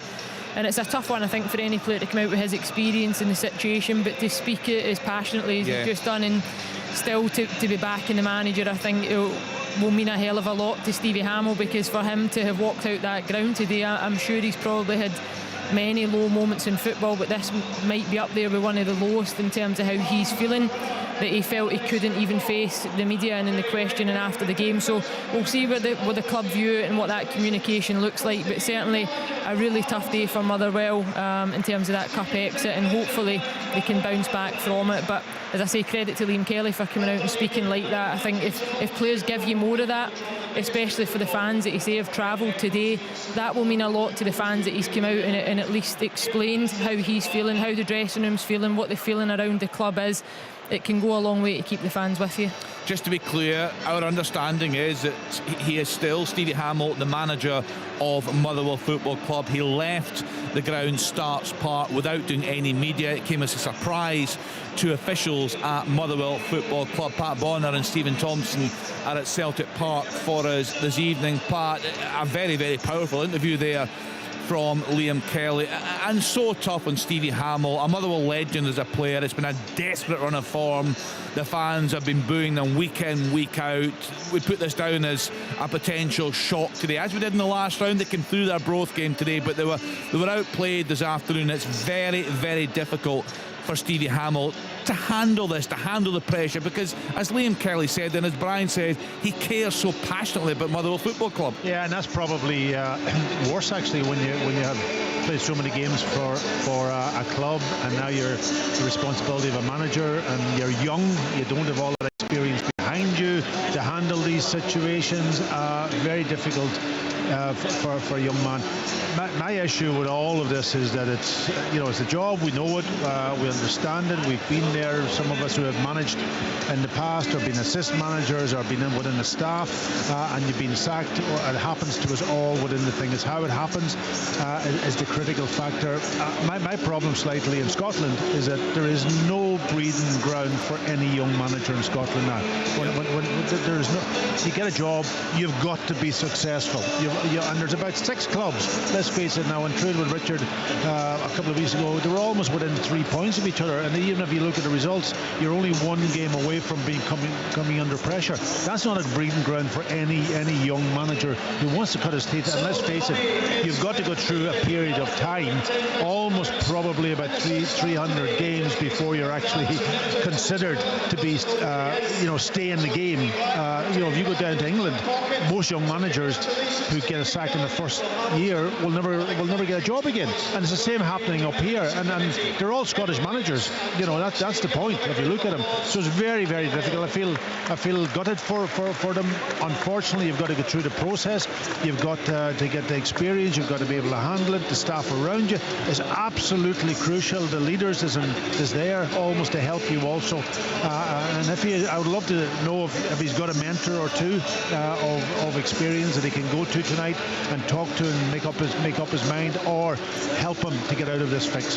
Yeah, it reminds me, Stephen, I saw it close quarters with Neil Lennon in his final days as manager of Celtic, a man who had a fantastic reputation, a fantastic legacy as a player, just like Stevie Hamill has at Motherwell. And there is always that risk, isn't there, of damaging that when you go into management, because we know it usually only ends one way. It's just a matter of time. It's been very, very tough to watch Stevie Hamill go through this in recent months. It has. It's been really tough, and he's not got, as Packy says, the experience of how to deal with this situation. He's been thrown in very much at the deep end, and in his first managerial job, and no matter what he's tried, he's just not been able to kind of turn things around. I really do feel for him, and the fact that he is such a club legend as well. I mean, ultimately though, I mean, I know Packy's talking about managers aren't given the time to develop maybe in the country, young managers, but we all know how much of a results business football is and what the financial implications would be if Motherwell were to go down out of the Premiership. So there's a lot to weigh up for the Motherwell board in the coming hours to see if they think that Stevie's got what it takes to turn it around. But I really do feel for him, and you know, it's a very difficult situation for him at this minute in time. There's no doubt about that. Yeah, so just to be clear, what we know is that Motherwell are out of the Cup, losing 3-1 at Starks Park to Wraith Rovers this afternoon.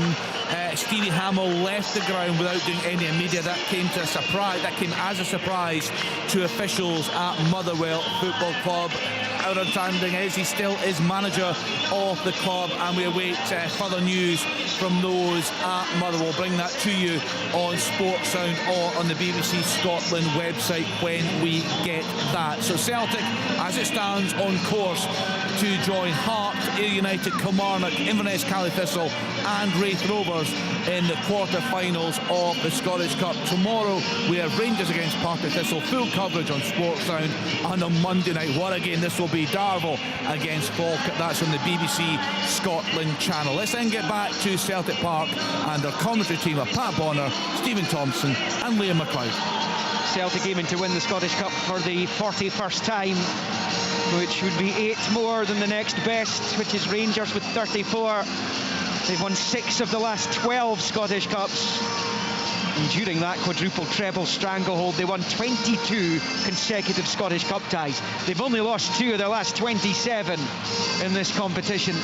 Only Rangers have got the better of them in the Scottish Cup since that controversial semi-final defeat to Cali Thistle back in 2015. And that includes last season's defeat in the semis after extra time. The Celtic players have been back out for a couple of minutes. That's the St Mirren players making their way back onto the pitch just now as they look to turn this around. But you've got to go back to December 2015 to find a time where a Scottish club's overturned a Celtic lead at Celtic Park to win, when Louis Moult scored twice for Motherwell in a 2-1 victory.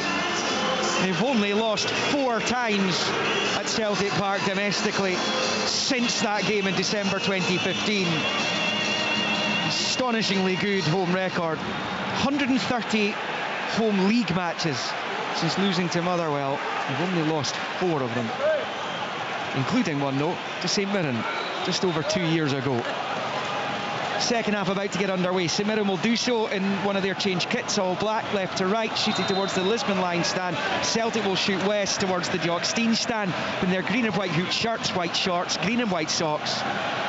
And it is Declan Gallagher with a header away. No further changes to either side at the interval there. And of course, both had to make forced changes due to injuries in the first half, with Abada coming on for Kyogo. Grieve came off, replaced by Watt. The Celtic improved with Maida. Early ball from the right-hand side, low towards the Japan striker on the stretch. He couldn't make clean contact, and it goes behind the reverse side of the goal for a goal kick to St Mirren. But Celtic in the opening minute of the second half having a go at the Paisley side. Yeah, I just wonder what was said at half-time. Now that they know how St Mirren's set up and how they're tactically going to, you know, I don't think they're going to change too much in the second half, but whether Celtic now will come up with something to almost penetrate them a little bit more higher up the pitch. And that instance there, it was Johnson driving forward and putting a really good ball across. There's Bacchus up to the edge of the Celtic box, rolls it to Curtis Main. Main has it, he's got players around him. Turnbull was closest, plays it out to Strain wide in the right, onto the left foot, he jinks, crosses in, headed away by Moy. Back in by Tanzer. It's going to come through to Joe Hart, who'll hold on. Need to get there ahead of Strain. There was one St Mirren player in an offside position. I don't think Ryan Strain was, though. No, he wasn't. Just Hart got there ahead of him, though. Bacchus, when he kind of drove in the pitch there and then released the ball out to Main, he had an opportunity to hit it in his left foot, and he really should have. Only 18 yards out, a slight angle, but he kind of chopped back out and put it out to Curtis Main on this right-hand side. was Denison Durmus who scored the goals for St Mirren when they won here during the dying embers of Neil Lennon's second stint in charge of Celtic. And that was their first win here since April 1990. Torferson, Lambert and Shaw. Here comes Celtic down the right-hand side. Low ball by Moy. Maida looking for it, hunting for it, but it's put behind by a combination of two St Mirren players for a corner. It's Gallagher and Fraser, I think, who attacked it. It's going to be a Celtic corner kick. It's that running behind Taylor again. You know, he is obviously having to match up Moy, but Moy very cleverly kind of almost dropping the shoulder and running in behind him, and then the ball is played in there, and he's caught out and he's out of position.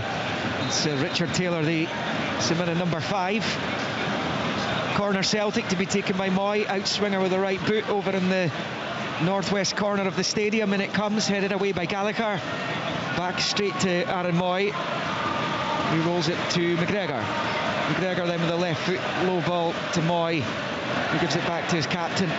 Little give and go, and now it's with Greg Taylor at the edge of the centre circle in the St Mirren half. Now with Starfelt. Here is McGregor. Out to Moy on the far side. Celtic looking for the second goal that you would think would take them through to the quarters. Here is Starfelt. Forward to Turnbull. A rear start for David Turnbull. Out to Jota on the left-hand side, taking on Bacchus. Low ball's poor from Jota. And Gogic does the job he's on the pitch to do, helping out his defence. He gets it away. Watt putting pressure on Starfelt on this near side. It's the Swede who comes out on top. Back to Hart, who plays it short to Carter Vickers. To the right of the centre circle for Johnston on the halfway line. Out to the touchline for Abada. Forward for Moy, up against Richard Taylor. Aaron Moy getting away from Taylor, and then Taylor bites back, does well, goes down, fouled by Moy. Free kick to St Mirren, deep inside their own half. And Aaron Moy's clocked a sore one there. He's just getting himself back to his feet now. We played almost 49. Celtic 1, St Mirren 0. The lineups currently as they stand: Hart in goal. It's Johnston, Carter Vickers, Starfelt, Greg Taylor for Celtic, Moy, McGregor, Turnbull, Abada, Maida, Jota. For Saints, it's Carson in goal, Fraser, Gallagher, Richard Taylor, Strain and Tanzer are the wing backs, Bacchus, Gogic and O'Hara, with Main and Watt the front two for St Mirren. 1-0 Celtic still lead then, and it is Celtic with the ball inside their own box with Starfelt, and then out to Greg Taylor on the near side. Forward to Aaron Moy, just outside the centre circle, flicks it with the outside of the right boot, but it comes all the way through to Carson, and it will stay Celtic 1, St Mirren 0 as we approach 50 minutes. Yeah, I just think Celtic are obviously had words at half-time, because they seem to be getting into those spaces quicker, sharper than they were in the first half. There was more an extra touch and passing the ball. Down goes Main, no free kick. Celtic pick up here with Johnston. All over at Murrayfield, by the way. 35-7 in Scotland's favour. 2 wins out of 2 at the start of the 2023 Six Nations Championship. You never explained to me what your wee rugby thing was. Well, it's 2 wins out of 2. But what? I've not done it for a while. You know, it's a round-robin format, so they've got another 3 matches. You said something, and Stephen, you were going to tell me at half-time, yes. Here comes Celtic, cross ball, Carson gets fingertips to it, almost drops to Jota, in fact it has done, left of the box, short to Greg Taylor, level with the penalty spot. Now Turnbull, back to Jota. Jota at the left angle of the box finds Callum McGregor, takes a touch, rolls it with the left foot to Johnston. Celtic peppering the St Mirren box here. It's Johnston getting back onto it, across the face, off the post, and it breaks kindly for St Mirren, straight to the feet of the Cypriot. Gogic who clears. Much better from Celtic there. They still lead 1-0, and it's the wood to the post away from being 2. Second time they've hit woodwork in the game. Yeah, I'm not sure if it was actually a deflection off one of the centre halves or even off the goalkeeper that took it onto the post, but yeah, St Mirren getting off the hook in that one, because that would have almost put Celtic into a great position. It was a lot slicker from Celtic as well, the build-up play, the passing. At 1-0, it's still a cup tie. 2-0, St Mirren are struggling, and Celtic know that. Here's Greg Taylor down the left for Jota, with a renewed vigour about the favourites for this competition since the break. We've heard Stephen Robinson slapping his hands down there, encouraging his team in his technical area. Greg Taylor goes back to Starfelt to go back to his goalkeeper. Watt will give chase. Hart will eventually get rid of it with the right foot. Across the halfway line, little cushion header from Tanzer. Richard Taylor couldn't get onto it. Celtic have it with Abada. Bouncing ball was awkward though, he couldn't get a momentum going in the attack. Eventually works the 1-2 with Moy, and Abada does likewise with Johnston. Back out wide right, Abada down by the corner flag, low ball back across. Tanzer gets there, and then Mark O'Hara clears with the left foot. Still 1-0 to Celtic, but these are important times for St Mirren. They want to be in this cup tie when they have still got an opportunity to, at the very least, force extra time. And if they lose a goal early in the second half, it is going to be a mountain to climb for them. Yeah, they're trying to exploit that space down almost into that area that Taylor's leaving when he steps out into midfield. You know, Moy has made 2 or 3 runs in there now, and they're trying to get into there, and they've been successful. But St Mirren has got away with it, and they're hanging in there. 1-0. You'd still take that at this stage of the game. Declan Gallagher, short ball to Richard Taylor, up high into the air it goes, into the Celtic half, one in the air by Starfelt, breaks to Keanu Bacchus, and out to Strain on this right hand side, taking on Jota. St Mirren back by a couple of thousand Saints fans off to our right. As it comes back to Marcus Fraser, flights the ball high into the air. Main wins the header, headed clear by Starfelt, only as far as O'Hara. Little bit short in the ball back to Gogic. Watt keeps it alive, flag's gone up on this near side, and it will stay Celtic 1, St Mirren 0 on 53. Almost 53 and a half. Short ball, Carter Vickers to Greg Taylor on this near side. Midway inside his own half, big switch of play to Abada. He's found him. And then down the underlapping Johnston is onto it, level with the 6-yard lines. A delicate chip ball in, headed clear by Gallagher, only as far as Abada. Important touch by Gogic though, really good challenge. And he's got a bonus because it's gone straight to Bacchus on the near side. His ball forward though goes straight to Carl Starfelt for Celtic, who plays it short to Carter Vickers and forward to the edge of the centre circle for Callum McGregor. Out to Greg Taylor on the left, down the line for Jota. Up against Strain, eventually goes back into his own half. Starfelt back to Joe Hart again. Stephen Robinson down there. He's happy his players are forcing Celtic back, and that was the story in the first half as well. This has been a good St Mirren performance. They've been much better at home this season, St Mirren, than they have away. Not the only team in the SPFL. There's been a lot of that in the league, hasn't there? Same last season. There are clubs who toil on the road. I have to say Motherwell are the exact opposite. They've been much better away. Not today, ultimately, at Raith Rovers, as they were knocked out of the cup. But Motherwell have only got one home league win all season. That's where St Mirren go next. Game at Fir Park, but of course they did win their last away game against Aberdeen, albeit the beneficiaries of an early red card. As Johnston picks up and fires it out to Abada on the right hand side, midway inside Saints territory. Short ball back to Moy. Little flick for Johnston back towards Moy on the slide. He's done well. Abada, Johnston right hand side, low ball across, blocked by Marcus Fraser, finds O'Hara as well. He goes back to Scott Tanzer, who clears with the left peg. It is Celtic 1, St Mirren 0. We played 55. It's now out on the far side for St Mirren. They're going to get a free kick for a foul in Curtis Main. Stephen Robinson is one of the most animated managers in Scottish football. If he's not chuntering away to his players and the rest of his coaching staff, he's having a tete-a-tete with the fourth official, and that's what he's doing down there just now. He just needs to be talking to someone.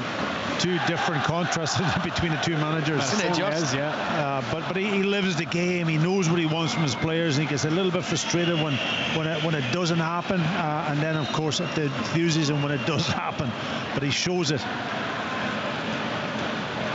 There's a header away by Turnbull from the long free kick for St Mirren. Breaks to Jota wide on the left, long looping ball forward. Maida gives chase. Richard Taylor's there, and he does eventually get it back to Carson, with Dyson Maida sniffing for scraps inside the St Mirren box. It stays 1-0 to Celtic. Declan Gallagher with a long ball out to the left, headed forward by Tanzer. Breaks to Carter Vickers though. Short ball for Johnston, side foot pass into the Saints half for Turnbull. Short to Moy, short to McGregor, just outside the centre circle. To his left, Greg Taylor. First time to Maida. First time back to McGregor. Under pressure from Watt, who's pinched it back off him. It's good play by Tony Watt. Back helping. Comes across halfway on this near side. Jota for company. Watt steps back the way. Passes it to Strain. Jota's all over him though and wins it back for Celtic, but the referee didn't like the challenge. Neither did Ange Postecoglou, but because it went against his player as he put his head in his hands there. We're talking about how unanimated he can be down there, but he made his feelings clear on Stephen McLean's decision to award St Mirren a free kick on this near side, about 6 or 7 yards from the near side touchline in the Celtic half. Celtic 1, St Mirren 0 on 57. I thought it was just about a foul, Packy. I don't know about you. I think it's more the position in the pitch that it was, because Celtic were just about to counter. I think that's where most of the frustration came from. Long free kick, Ryan Strain, look out to the far side, header forward by Gogic. Celtic get it half away. O'Hara tried to slip it through towards Main. Maida blocks it though, but Strain wins it back off him. Right angle of the box, it's with Curtis Main. Chip ball, it's a delicate one looking for Gallagher, goes off the head of Starfelt, doesn't know where it is, and then Watt will try and hit it, but I think the flag has gone up. It has on this near side for offside just in the previous phase, and that's going to be a free kick to Celtic. Declan Gallagher just getting himself back to his feet, having taken a knock inside the area there. Celtic 1, St Mirren 0 on 58. Yeah, I think it was just the ball in on the left foot into the back post that Declan Gallagher was going for. Douglas Ross on the near side here, flag was up instantly, which is nice to see. Tomorrow, Rangers against Partick Thistle. That's a 4 o'clock kickoff at Ibrox. Sports Sound on the air from 2 across the frequencies on BBC Radio Scotland. Then on Monday night at the BBC Television channel, BBC Scotland channel, Darvel Falkirk, and that is the 5th round complete. No replays these days. The draw is at 5:30, and that's going to be available at the Scottish Football Association social media accounts, I believe, and that will be 5:30 on Monday, so you'll get reaction to that when the guys come on air on Monday night in Darvel for the last of the 5th round ties. The quarter-final scheduled for the weekend of the 11th of March. The cup final this year not until June, the knock-on effect of the Winter World Cup. St Mirren with Bacchus, he's given it straight to Turnbull. Here's Jota. Celtic leading 1-0, we're knocking on the hour mark here. Jota can't get back onto it. O'Hara does, finds Gallagher, who boots it clear into the Celtic half. Main controls on the chest and knocks it back to Bacchus. Infield there for Watt, out to Main on this near side touchline, and Greg Taylor challenging him. Main back to Strain. Strain skips away from Jota. Little chip ball forward looking for Watt, headed clear by Starfelt. Now breaks to Greg Taylor, who gets it away. Celtic are in a game here. Can St Mirren test Joe Hart though? That's the question. Well, it's the one thing they've kind of failed to do in the game. I mean, they've had more possession of the ball than I thought they would have. They've managed to work the ball at times into decent areas, but it's just, you're right, that final piece of the jigsaw, getting an effort on target. Yeah, they're carrying out their manager's wishes and his tactical plan, no doubt about that. I think as the game goes on, though, it's just keeping their concentration at the back and making sure that tiredness will creep in, and that's when Celtic might end up kind of capitalising on it and making a few more chances. But St Mirren are definitely in this game. Celtic have had about 74% of the possession to a short time ago. 3 shots on target. Saints yet to register in that regard. As Bacchus picks up though inside the centre circle, he's got room to drive into. Plays it out to the left hand side of the Celtic box. It's Tony Watt, skips it away from one, puts it across the 6-yard area, blocked by Starfelt. That was really promising from a St Mirren point of view. The Celtic get it away, and Richard Taylor beats Maida to it. That's no mean feat, and he passes it all the way back to his goalkeeper, and it's Trevor Carson who clears his lines all the way through to Joe Hart. Let's get news of a double change from Ange Postecoglou from Keradine Idsan. Yeah, it looks like Matt O'Reilly coming on. Is that Rio Hitati getting no, it's O is coming on, and it looks like there might even be a triple sub, but certainly the guys that are stripped so far, O who'll come on up front, and Matt O'Reilly, and I wouldn't be too surprised if David Turnbull was the one who was withdrawn from the midfield. Looks like Hitati getting stripped as well. Oh, Hugh Gua like that, he'll get a good half hour into his legs, the new signing from South Korea. Matt O'Reilly as well. In fact, triple change. You were right, Kerdine. Rio Hatate is going to come on as well. So we've seen Ange Postecoglou make triple changes on a regular basis recently. Another coming as Maida passes it back to Carter Vickers. Celtic leading by a goal to nothing. Yeah, there hasn't been much space for Turnbull to get on the ball and in that middle of the pitch and dictate the game. No, he's looked a frustrated figure this evening. You've got to take your chance when you get an opportunity in this Celtic team, don't you? I think he's looking over, expecting his number to be going up, but it's going to be Aaron Moy who's going to be the first to come off, to be replaced by Matt O'Reilly. He took a knock just a couple of moments ago, did Aaron Moy, on the back of the leg, and I wonder whether or not that's sort of influencing him coming off. Again, though, he's not as good a match as I've seen him have recently. Jota's another who's not really had much luck tonight. He's going to be replaced by Oh Hyun-gyu. Maeda will come out to this left-hand side. And Turnbull is coming off. O'Reilly replaces him. Those are the three changes for Celtic. We lead 1-0, and we're in the final third of this Scottish Cup fifth round tie. I mean, it just reinforces the quality that Celtic have on their bench. Just when Packie was saying St Mirren will be tiring, and we can bring on 3 fresh players of that quality to go and try and make an impact in the game. Normally, though, Celtic have a lot more control of the game when them players come on. Yeah, that's right. And the way that St Mirren have approached this game is they're not letting them control the game through the thirds of the pitch, and it might take them a little bit of time just to get into it. But we know Hatate, for example, can get in very quickly because he's got really good technical ability, and he'll always go looking for the ball. I was reading in the week, Oh Hyun-gyu's a big star in South Korea. There are big things expected of him by the media there, and of course we all remember the antics of An Jung-hwan in the World Cup finals in 2002. It was co-hosted by Korea with Japan as Greg Taylor rolls it back to Starfelt. They really are utilising the Asian market really well, Celtic just now. Of course, Ange Postecoglou, that stint at Yokohama Marinos in Japan, and fair play to them. They're plundering some serious stars from there, and here's one of them, Maida, left hand side cross, ball comes in, and it's a 50-pence header from Leo Labada as he puts it well past the right hand post, and it stays Celtic 1, St Mirren 0 on 64. 50-pence. I was going to say the old Truppenny bit in my day. It's a great ball in from Maeda down this left hand side where he's playing now on the half volley into a brilliant area. Bada arriving at the back post. It was as if he just closed his eyes and hope for the best. Yeah. And he got no luck. Stays 1-0 though to Celtic. Away by Carson from the goal kick. Into the Celtic half, too high for Mains. Starfelt wins the header. Ryan Strain hoisting it forward. Greg Taylor will get onto the ball. Watt couldn't control. Gallagher's header to Tanzer, and he turns it back to Carson. Trevor Carson controls and clears with a left foot. When the draw's made for these Scottish Cup ties, if you're any of the clubs really, you do not want to draw Celtic or Rangers in Glasgow. It's just a nightmare draw.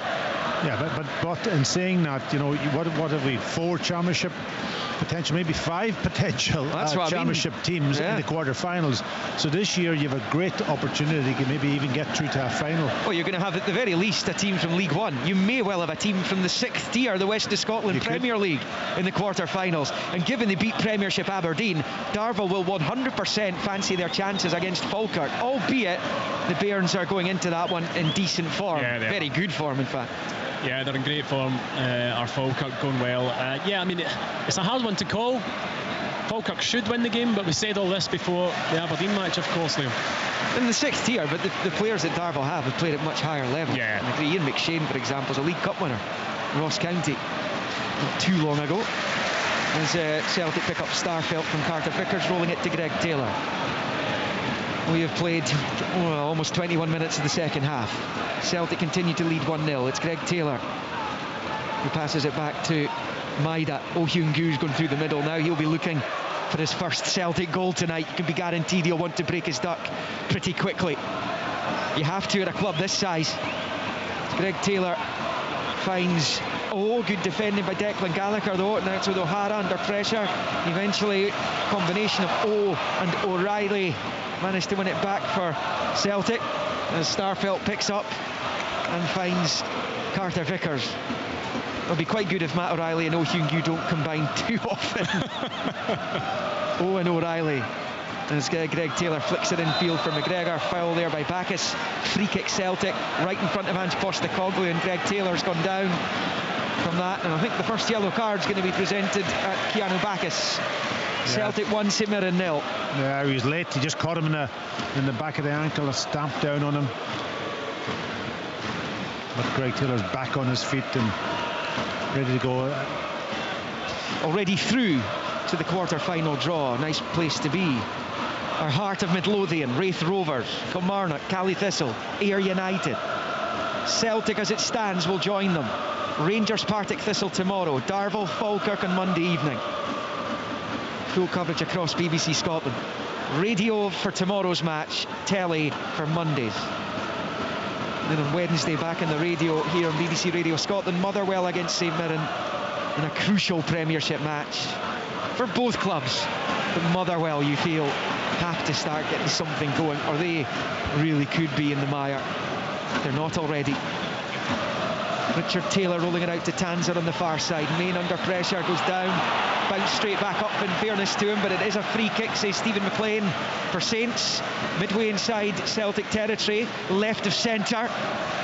Yeah, a good bit of play from St Mirren, working the ball from right to left, and Curtis Main just dropping the shoulder, coming short, getting himself in front of Carter Vickers and winning the free kick, and it's a good position to play that ball into that space again between Joe Hart and that sort of defensive line that's lined up about just right on the edge of that arc outside the 18-yard box. Good height, St Mirren. In comes the free kick. Declan Gallagher attacking it. Up into the air it goes. Drops round about the 6-yard area. Watt heads for goal, and Joe Hart holds on. Kind of looping header from the Saints number 9, and it's a comfortable take for the Celtic number 1, and it stays Celtic 1, St Mirren 0, as we welcome listeners who've been tuned into a famous victory for Gregor Townsend Scotland in their second Six Nations match. 2 wins out of 2, a fabulous win against the Welsh today.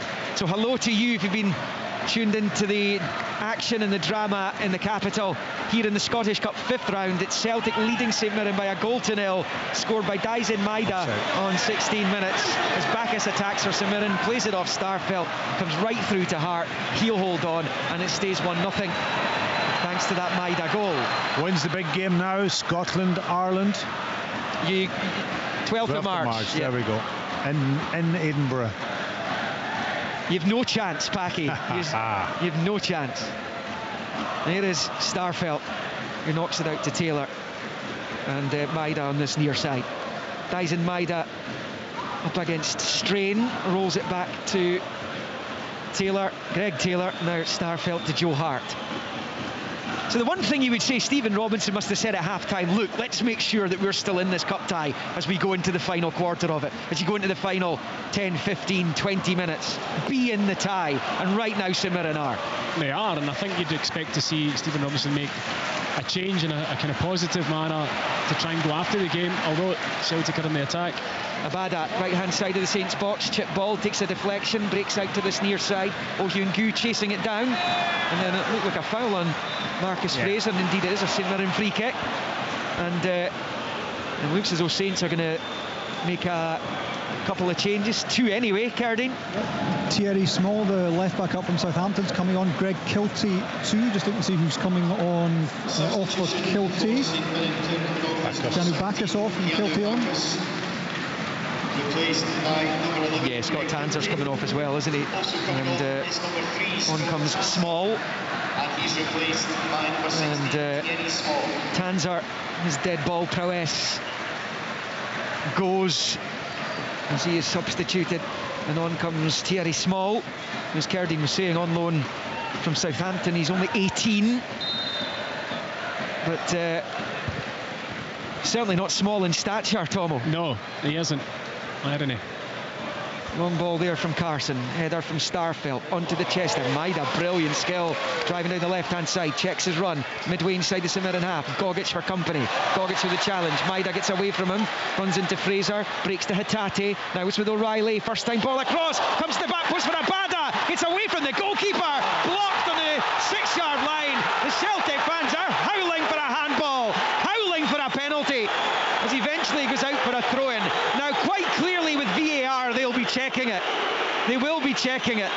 It was great play by Maeda down this left-hand side initially. Great control, flicked it past his opposition player and then drove on. And he got a little bit of a lucky break then, but and the ball back to the back post. But for a bad, it was all his own. First time, or was he right to take the touch? That's the point. You know, I think he did the right thing because the goalkeeper closed him down quickly, and I think he had to try to get round the goalkeeper. When he chopped back inside and he's got the goal in front of him and the St Mirren players are diving in front of it, he's got to lift it higher, aim for the roof of the net. Check a possible penalty. Yeah. Well, we saw, of course, penalty awarded after a VAR check for Celtic in the last round against Morton. It was their first goal, actually. Aaron Moy converted the penalty. Yeah, that was off Efe Ambrose. Terrible decision, that one. And Kevin Clancy came over to have a look at the monitor. Will Stephen McLean do likewise? The VAR's calling Stephen this evening. And remember, this goes on in 6 of the 8 ties this weekend. Yeah, no VAR to check it. Absolute shambles. Yeah, I think it's, you know, you either go for all of the ties or you don't have it for any. That's fair, I think, for the competition. Couldn't agree more. They're still checking this. I have to say, the one thing you would say, Abada's done brilliantly to get away from Carson. The shot's goal bound. Yeah, but he's got to lift it, Liam. He's got to lift it higher. But it's got, my point was going to be that it's come at the defender at a fair rate of knots. Yeah, no, he does well to initiate the space, but then lift it. I'm not getting any kind of inkling as to which way this is going to go. Yeah, no idea is what I'm hearing from people who have monitors back at base. It sounds about right. So there you go. That'll be why it's taking this length of time. Yeah, he's going to have a look at it. Oh, well. Here he comes. Stephen McLean, 9 times out of 10, he'll look at it and decide, yep, penalty. Leanne's been watching this several times in the studio. Hi, Leanne. Yeah, hi, Liam. We're looking at it. The question is whether it hits Taylor initially as he slides in, which the pictures look like it's possibly flicked off his hand. Small, I think it is. It's behind him, and his arm is by his side. I think it's going to be a penalty. I've just seen it again there. Yeah, it comes off Taylor. His outstretched left hand. I'll be very surprised if this is not given, because it's a shot on goal as well. It's denying an obvious goal scoring opportunity. Yeah, and it's coming at a time where I just said Stephen Robinson would have been hoping to make sure that this is still very much in the melting pot going into the final 15 minutes. Stephen McLean's under a bit of pressure here, isn't he? Just a little bit. I mean, surrounded by Celtic fans. If you can feel eyeballs burning into your head, then he's feeling it right now. Because they're all looking at him. He's having a right good look, I'll tell you that much. The thing is, Taylor slides in and his arm is outstretched, but Small, I think it is, it's behind him. Here he goes. Here he goes, Stephen McLean. He's making everyone wait. Yeah, and he's given it. It is a penalty to Celtic and a chance to kill the tie, you would think. Yeah, big chance for them. Red cards out as well. He's sent off Richard Taylor because it's a net-bound shot. It's clearly heading towards the goal, but a yellow card would suffice generally in that situation. Yeah, it's a double whammy for St Mirren to give obviously away a penalty. Well, they stopped the double whammy. They stopped that double jeopardy a few years ago, didn't they? That seems incredibly harsh, considering he's thrown himself to try and block it. It's not intentional. Well, Richard Taylor walks up the tunnel. You would think St Mirren's chances have gone with him, even if they survive this penalty, which, by the way, is going to be taken by Rio Hatate. They've missed a couple of spot kicks this season, one at Livingston, one in the Bernabeu against Real Madrid. Aaron Moyes converted the other ones. He's not on the pitch anymore. So it will be Rio Hatate to put Celtic within touching distance of a place in the quarter-finals of this season's Scottish Cup, and put St Mirren to the precipice of the competition. The referee's happy. It will be Hatate against Carson, right-footed, goal! Brilliant penalty! As Hatate rifles it down into the bottom left corner. It's a pinpoint perfect penalty, and the favourites are surely going through to the last 8 now. Celtic 2, St Mirren 0. That's a great penalty. Trevor Carson guessing the right way, so it had to be right in the corner, and it was with pace into the side net. And a good penalty from Rio Hatate, and that is game over. Yeah, just a pace on the penalty. We're just seeing it on the screen. We can't see it close up, but certainly it's a big blow for St Mirren, but Celtic aren't complaining, obviously getting that second goal, which really puts them in the driving seat now. They're going to make 2 changes here. St Mirren, Ryan Flynn and Joe Shaughnessy are going to come on, and Curtis Main is coming off. Ryan Strange shaking his head as he makes his way off as well. The Saints down to 10, and it's difficult enough here. But when penalties are given for that now, after the VAR check, your players are getting sent off, then it becomes an almost impossible task. Yeah, as they say, Haksabanovic replaces Daizen Maeda for Celtic. Yeah, I think that the penalty, okay, VAR calls it, but the sending off is a real cruel blow. Very hard. When you're trying to do all your utmost to try to almost do your defensive duty and you're not intentionally sticking your hand out, you have to have some movement in your arms. And it was close as well. But if he's sending him off, he must think he's done that deliberately, having looked at it. Yeah, he must have come to the conclusion that Richard Taylor has deliberately prevented that ball going into the goal. Yeah, well, that will be hand. the argument. That will be the argument, and when we see it again, no doubt we'll see it. And is it a sending off offence? I don't know. Of course, the ball is on his way into the net if he doesn't handball it. So let's go to Leanne. Yeah, Liam, just to confirm, in the IFAB laws of the game, it does state where a player denies the opposing team a goal or an obvious goal-scoring opportunity by a handball offence, the player is sent off wherever the offence occurs. So, albeit it sounds harsh, but it is the correct decision. Right, so it was a deliberate attempt to stop the goal by Richard Taylor, who is off the pitch now. Saints down to 10, 2-0 down as well, going into the last 11.5 minutes. And it was getting to a point in the match, in the tie, where Stephen Robinson must have been looking at the time and thinking, we could make them a little bit edgy here. 100%, Liam. Yeah, it was poor timing from St Mirren's point of view. They just made the double substitution, bringing Kiltie on again, a slightly more attacking midfield option for Bacchus, and it's a bit of a sucker blow really for St Mirren. Celtic aren't caring. They are heading through to the quarters, looking to try and right the wrongs that they feel from last season's semi-final, a game they led, they lost in against Rangers after extra time, and it denied Ange Postecoglou a treble in his maiden season as Celtic manager. That comes all the way through to Joe Hart. Now it's with Starfelt. League Cup final coming up 2 weeks tomorrow.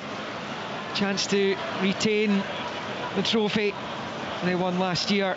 It was actually a year past December last season. Celtic pick up right hand side of the Saints box. Johnston back to O'Hara, and giving it away. It was Small who did so, and it's Celtic with McGregor at the edge of the box, shoots for goal, saved by Carson, but the rebound's in, and Hyun Koo is off the mark for his new club. From close range, the new Celtic striker from South Korea buries the rebound, and it's Celtic 3, St Mirren 0. Yeah, and Trevor Carson disappointed because, you know, if you're not going to hold it, you've got to knock it away around the post. He got down quick enough to save the shot from Callum McGregor, but then really quick and sharp to follow up and stick in the back of the net. He'd be delighted to get his first goal. Yeah, he will. It's always a thing when you're a striker at a new club to get that first goal out the way. And yeah, you're right. I mean, the shot from Callum McGregor's a good shot. Carson does well to get down and stop it, but he palms it straight into the path of Bohut, a tap in from just a couple of yards. Doesn't matter who you are. Doesn't matter if you're Kenny Dalglish, if you're Henrik Larsson, if you're Bobby Lennox. It doesn't matter. You want to get Paquet that first Celtic goal as quickly as possible. Hugely important for a striker, Celtic. You know, if you go weeks and you don't get it, even if you're coming off the bench, you've got to hit the target and try to score that goal, and he's got it now, so that'll settle him down, give him confidence. He's out of the way.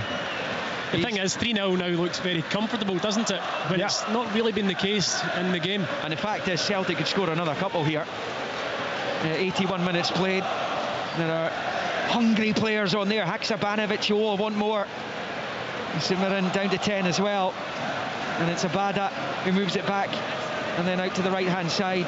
It's picked up by Hatate. Celtic deserve to win this cup tie, there's no question about that, but 3-0 does seem harsh on St Mirren, who've put up a good fist of it today. Yeah, the battle is, and the challenge is that you set yourself up, you press, you do all of that, and you do it quite well. But it's when you then have the ball, what do you do offensively to try to create chances, try to test Joe Hart, and that was kind of has been really evident today, Stephen. Ultimately, that's what's let St Mirren down today. O'Reilly back for Haksabanovic, level with the St Mirren penalty spot to Hatate. Ohyungyu getting away from Gogic, short ball to Johnston, now with McGregor. Back to Alistair Johnston, forward to Hatate. Hatate might still emerge with it. No, it's just knocked away by Kiltie. It's interesting to see Hatate's come onto the pitch now and he's involved. He's looks good, doesn't he? Yeah, he's involved. He's really, compared that, unfortunately for David Turnbull, he wasn't involved enough. Great little touch there, and it's rifled wide, but it's taken a touch there. O'Reilly and behind for a corner kick to Celtic, who are turning on the style here in Glasgow. Celtic 3, St Mirren 0. Sports Sound, BBC Radio Scotland. We will have the post-match reaction to come from this one tomorrow. 4 o'clock kickoff at Ibrox across the city. From here, Rangers Partick Thistle. Then on Monday night, Darvel Falkirk, as the corner comes in, headed across the face of goal by Starfelt, but behind for a goal kick to St Mirren, who will have to turn their attentions back to league business. They'll want a top 6 berth this season. Many will feel they deserve it on the basis of their performance so far this season, particularly in Paisley, and perhaps even European football as well. And I'm sure that would bring a smile to Tony Fitzpatrick's face. Certainly would. More than anyone. Yeah, 100%. He's been calling it for years. And by Greg Taylor to this near side, nodded forward by Celtic, and then it breaks into the midfield for O'Hara. It goes back to Gallagher. 83.5 on the clock. 3-0 to Celtic. Joe Shaughnessy's long ball, looking for Ryan Flynn down this right hand side. Flynn's onto it, and then he plays it off Greg Taylor, and out for a Saints throw-in down on this near side level with the Celtic 6-yard line. It's the one thing they haven't done. They haven't tested Joe Hart tonight, Saints. No, for all their kind of tactical awareness and work rate and discipline, you've still got to have that final piece, and it has been missing for St Mirren this afternoon, there's no doubt about that. Long throw coming up from Gallagher, and plenty still forward for Saints despite the fact they're down to 10. Gallagher pulls it in. Shaughnessy couldn't get the flick onto it. Celtic clear. It's now with Gallagher, and down the line for Flynn. It's the early ball in. It's a decent one. That might be a penalty to St Mirren. It is. Kiltie did well. He moved away from Starfelt, just spun him, and the Swede brings him down, and St Mirren have a penalty with 5.5 minutes to play. But remember, they are 3 down. Yeah, no complaints, really. No complaints, Stephen. No. It's that blind run across. Starfelt didn't know he was there. No. You've got to attack the ball though when you're a defender. You know that's liable to happen. It's happened before with Starfelt, but you just got to come on to the ball.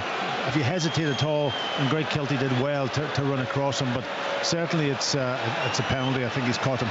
Yeah, they'll just be going through the check for it just now as well. St Mirren have been awarded 5 penalties this season. They've scored 3 of them. Ayunga and O'Hara both failed in a game against Aberdeen. I think one of the rebounds went in that match in Paisley. Yeah, it came off the post and hit the keeper's back, didn't it? That's what it was, yeah. Mark O'Hara's over it. And Joe Hart, a little bit of gamesmanship. No real need for it. Celtic are going to be in the quarter-final draw. Save for one of the biggest Scottish Cup collapses of all time. I think they're checking for a possible offside here. So, well, it's clearly a foul on Kiltie. There might have been an offside in the build-up. So that's what they're checking. And that's why there's a delay here. But the horse is bolted for Saints within the final 5 minutes, almost in the final 4 of the 90. Can only presume it's for the ball down the right-hand side to Ryan Flynn before he crossed it, but when we saw it in real time, Packy, I didn't think he was off, but his run comes almost from the penalty spot, that position, across. Yeah, it wouldn't have been for him. I think it's for the Flynn ball. Well, checks over, I think. Yeah, it's a penalty to St Mirren. Starfelt played him onside by all accounts. Mark O'Hara hands on hips. Joe Hart looking to keep his clean sheet. O'Hara looking to put some respectability on the scoreline for the Paisley Saints. Right-footed penalty from O'Hara, scores! Really good penalty. Joe Hart went the wrong way, and St Mirren have a goal back here to the delight of the 2,000 Saints fans who made the short journey to Glasgow this evening. But the scoreline still leaves them a mountain to climb of Celtic 3, St Mirren 1. Brilliant penalty. Yeah. He waited for the goalkeeper, didn't he? He just hesitated before he took the penalty kick. He was looking to see where Joe Hart was going. Just delayed slightly and allowed Joe to go and make up his mind for him. Still a wee while to go in this game, but that third goal, obviously, I think sealed it for Celtic. Yeah, there's 87 on the clock. Plus injury time. Here comes Celtic. Hatate. Celtic annoyed by the concession of that goal. Don't concede many here. And a couple of consolation goals have gone in against them this season. Trey Wright and St Johnstone, I think, got the most recent one. As Greg Taylor finds O'Reilly on this near side. Short to Haksabanovic, level with the 18-yard line. It's O'Reilly down towards the byline, low ball across, cleared by Saints. And out for a throw into Celtic, which Haksabanovic will lead for Greg Taylor. Deep in the 88th minute here. Really good penalty though by Mark O'Hara, who takes his goals tally for the season up to 6. It's a pretty decent return. And St Mirren come down the near side touchline with Kiltie. It's Hatate, wins it back. Now it's with O'Reilly. It's the break of the ball against Flynn, who was involved in the build-up to that penalty. Hatate on the touchline, flicks it with the outside of the right boot to Hyun-Gyu in the box. Left-hand side of it, desperately trying to find space to cross. He does, but it's blocked. And then breaks to Haksabanovic, short to the left angle of the box for Hatate, out to the touchline for Taylor. Back onto his right side, but uses the left boot to push it back to Hatate, finds Haksabanovic. Now Hatate again. Plenty time to pick out a cross. Comes off the St Mirren defender, Flynn. Bounces inside the area, it's Kiltie who comes away with it for St Mirren. Short ball to Tony Watt on this near side. That's just gone over the line, and that'll be a Celtic throw-in down on this near side. Celtic leading by 3-1, and we are just about to go into the 90th minute of this Scottish Cup 5th round tie, and we've done that right now. A few added on, I would have thought, for the VAR. Probably another 5 at the end of the second. There was 5 added on at the end of the first. Maybe a little bit more given the subs as well. Carter Vickers' clearance goes straight to O'Hara, but his pass goes straight to Callum McGregor, who we've barely mentioned today, Packy, but that's him. He just quietly goes about his business, doesn't he? Yeah, I think Goggins has done a decent enough job on him, but it's an interesting one. You know, they've taken Turnbull off, and I'm not criticising David Turnbull, very difficult. Here's a chance. Yeah, O'Reilly at the edge of the box, shoots and scores! It's a fabulous goal by Matt O'Reilly, which draws applause from his manager as he takes the acclaim of the Celtic fans in the Jock Stein stand.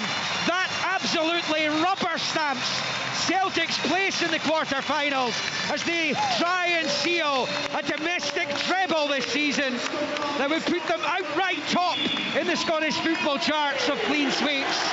And O'Reilly with a wonderful goal from the edge of the box, left-footed, smashes it past Carson, and it is Celtic 4, St Mirren 1. Yeah, really good strike, wasn't it? Under control, knew exactly what he was doing, and beat the goalkeeper all ends up. But again, I was going to say Hatate's come on the pitch, and he's been almost involved in everything. He's brought an energy today. Yeah, he's brought something different to the team. He's always looking to get into little pockets, get on the hole. If it's not on, he moves and he moves and he moves. And that to me has been a difference since he's come on the pitch. And I know that St Mirren have got a player sent off, and it opens up a little bit more space and so on. But certainly I think he's made a big difference. It's a great finish, it really is. 19 yards out, and he's kind of central in the middle of goal, but he just reverses it with his left foot right into the corner. I think Carson maybe got a touch, but a wonderful finish. Here comes Celtic again. They're not done yet. They are not done yet. And Abada's found Haksabanovic. He wants in on the act. Leaves it for O'Hyun-Gyu. Great ball, and he finds the side net only.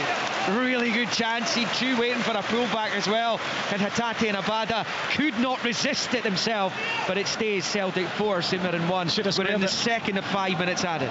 They should have squared it. Paki, I don't know about you. It's great build-up play. Haksabanovic lays it into him. He's at a tight angle. If he's going to shoot, he's got to go across the goalkeeper. He goes near post, hits the side netting, but as Liam rightly pointed out, two players on the 6-yard box waiting for a cutback just for a tap-in. Well, Matt O'Reilly's been in and out of the team recently. He was one of the first names in the team sheet for quite a while after his arrival in January last year, when he's seen Aaron Moy putting pressure on him this season, when he's still the top assister in the Premiership right now, is O'Reilly, and he's managed to get in on the act himself there with a fabulous strike. First of the season. You want more. Hatate, he might get more here. Flip ball there, but he's put it well wide with the left foot, has O'Reilly, and that's a goal kick to St Mirren. Celtic certainly finishing this game with a flourish, without question. Yeah, and they normally do that anyway. You know, they go for the 90 minutes. It's all about attacking play from them, always trying to create, trying to score, and keeping the tempo up. Should have done better with that one, I felt. O'Reilly, it was a fantastic pass to him from Hatate. He takes his touch inside the box, probably only just about 12 or so yards out, snatched at it, pulled it wide of the post. It's going to be a throw-in for Celtic over on the far side. Alistair Johnston over it as we move towards the final 2 minutes. And Celtic will be through to Monday's draw for the quarter-finals. Short ball, Starfelt to Greg Taylor. There'll be a couple of chairmen of lower league clubs who'll be hoping that they get a nice draw against Celtic in the next round. There'll be a financial boost for them should that happen, because all the quarter-final matches will be live in some way, shape or form on television. So the likes of Raith Rovers, Cali Thistle, Ayr United, all booking their places earlier. Kilmarnock also getting through. Hearts went through last night. Rangers, Partick Thistle tomorrow. Darvel, Falkirk on Monday. The draw for the last 8 is at 5:30 on the Scottish Football Association's social media feeds. As Ryan Flynn prepares to take a throw-in for St Mirren, level with the Celtic 6-yard line on this main stand side. Short to Tony Watt. Back to Flynn. Leaves it for Watt. The assistant says it's gone over the line. Didn't look it to me. No, in fact, yeah. It's offside's been given.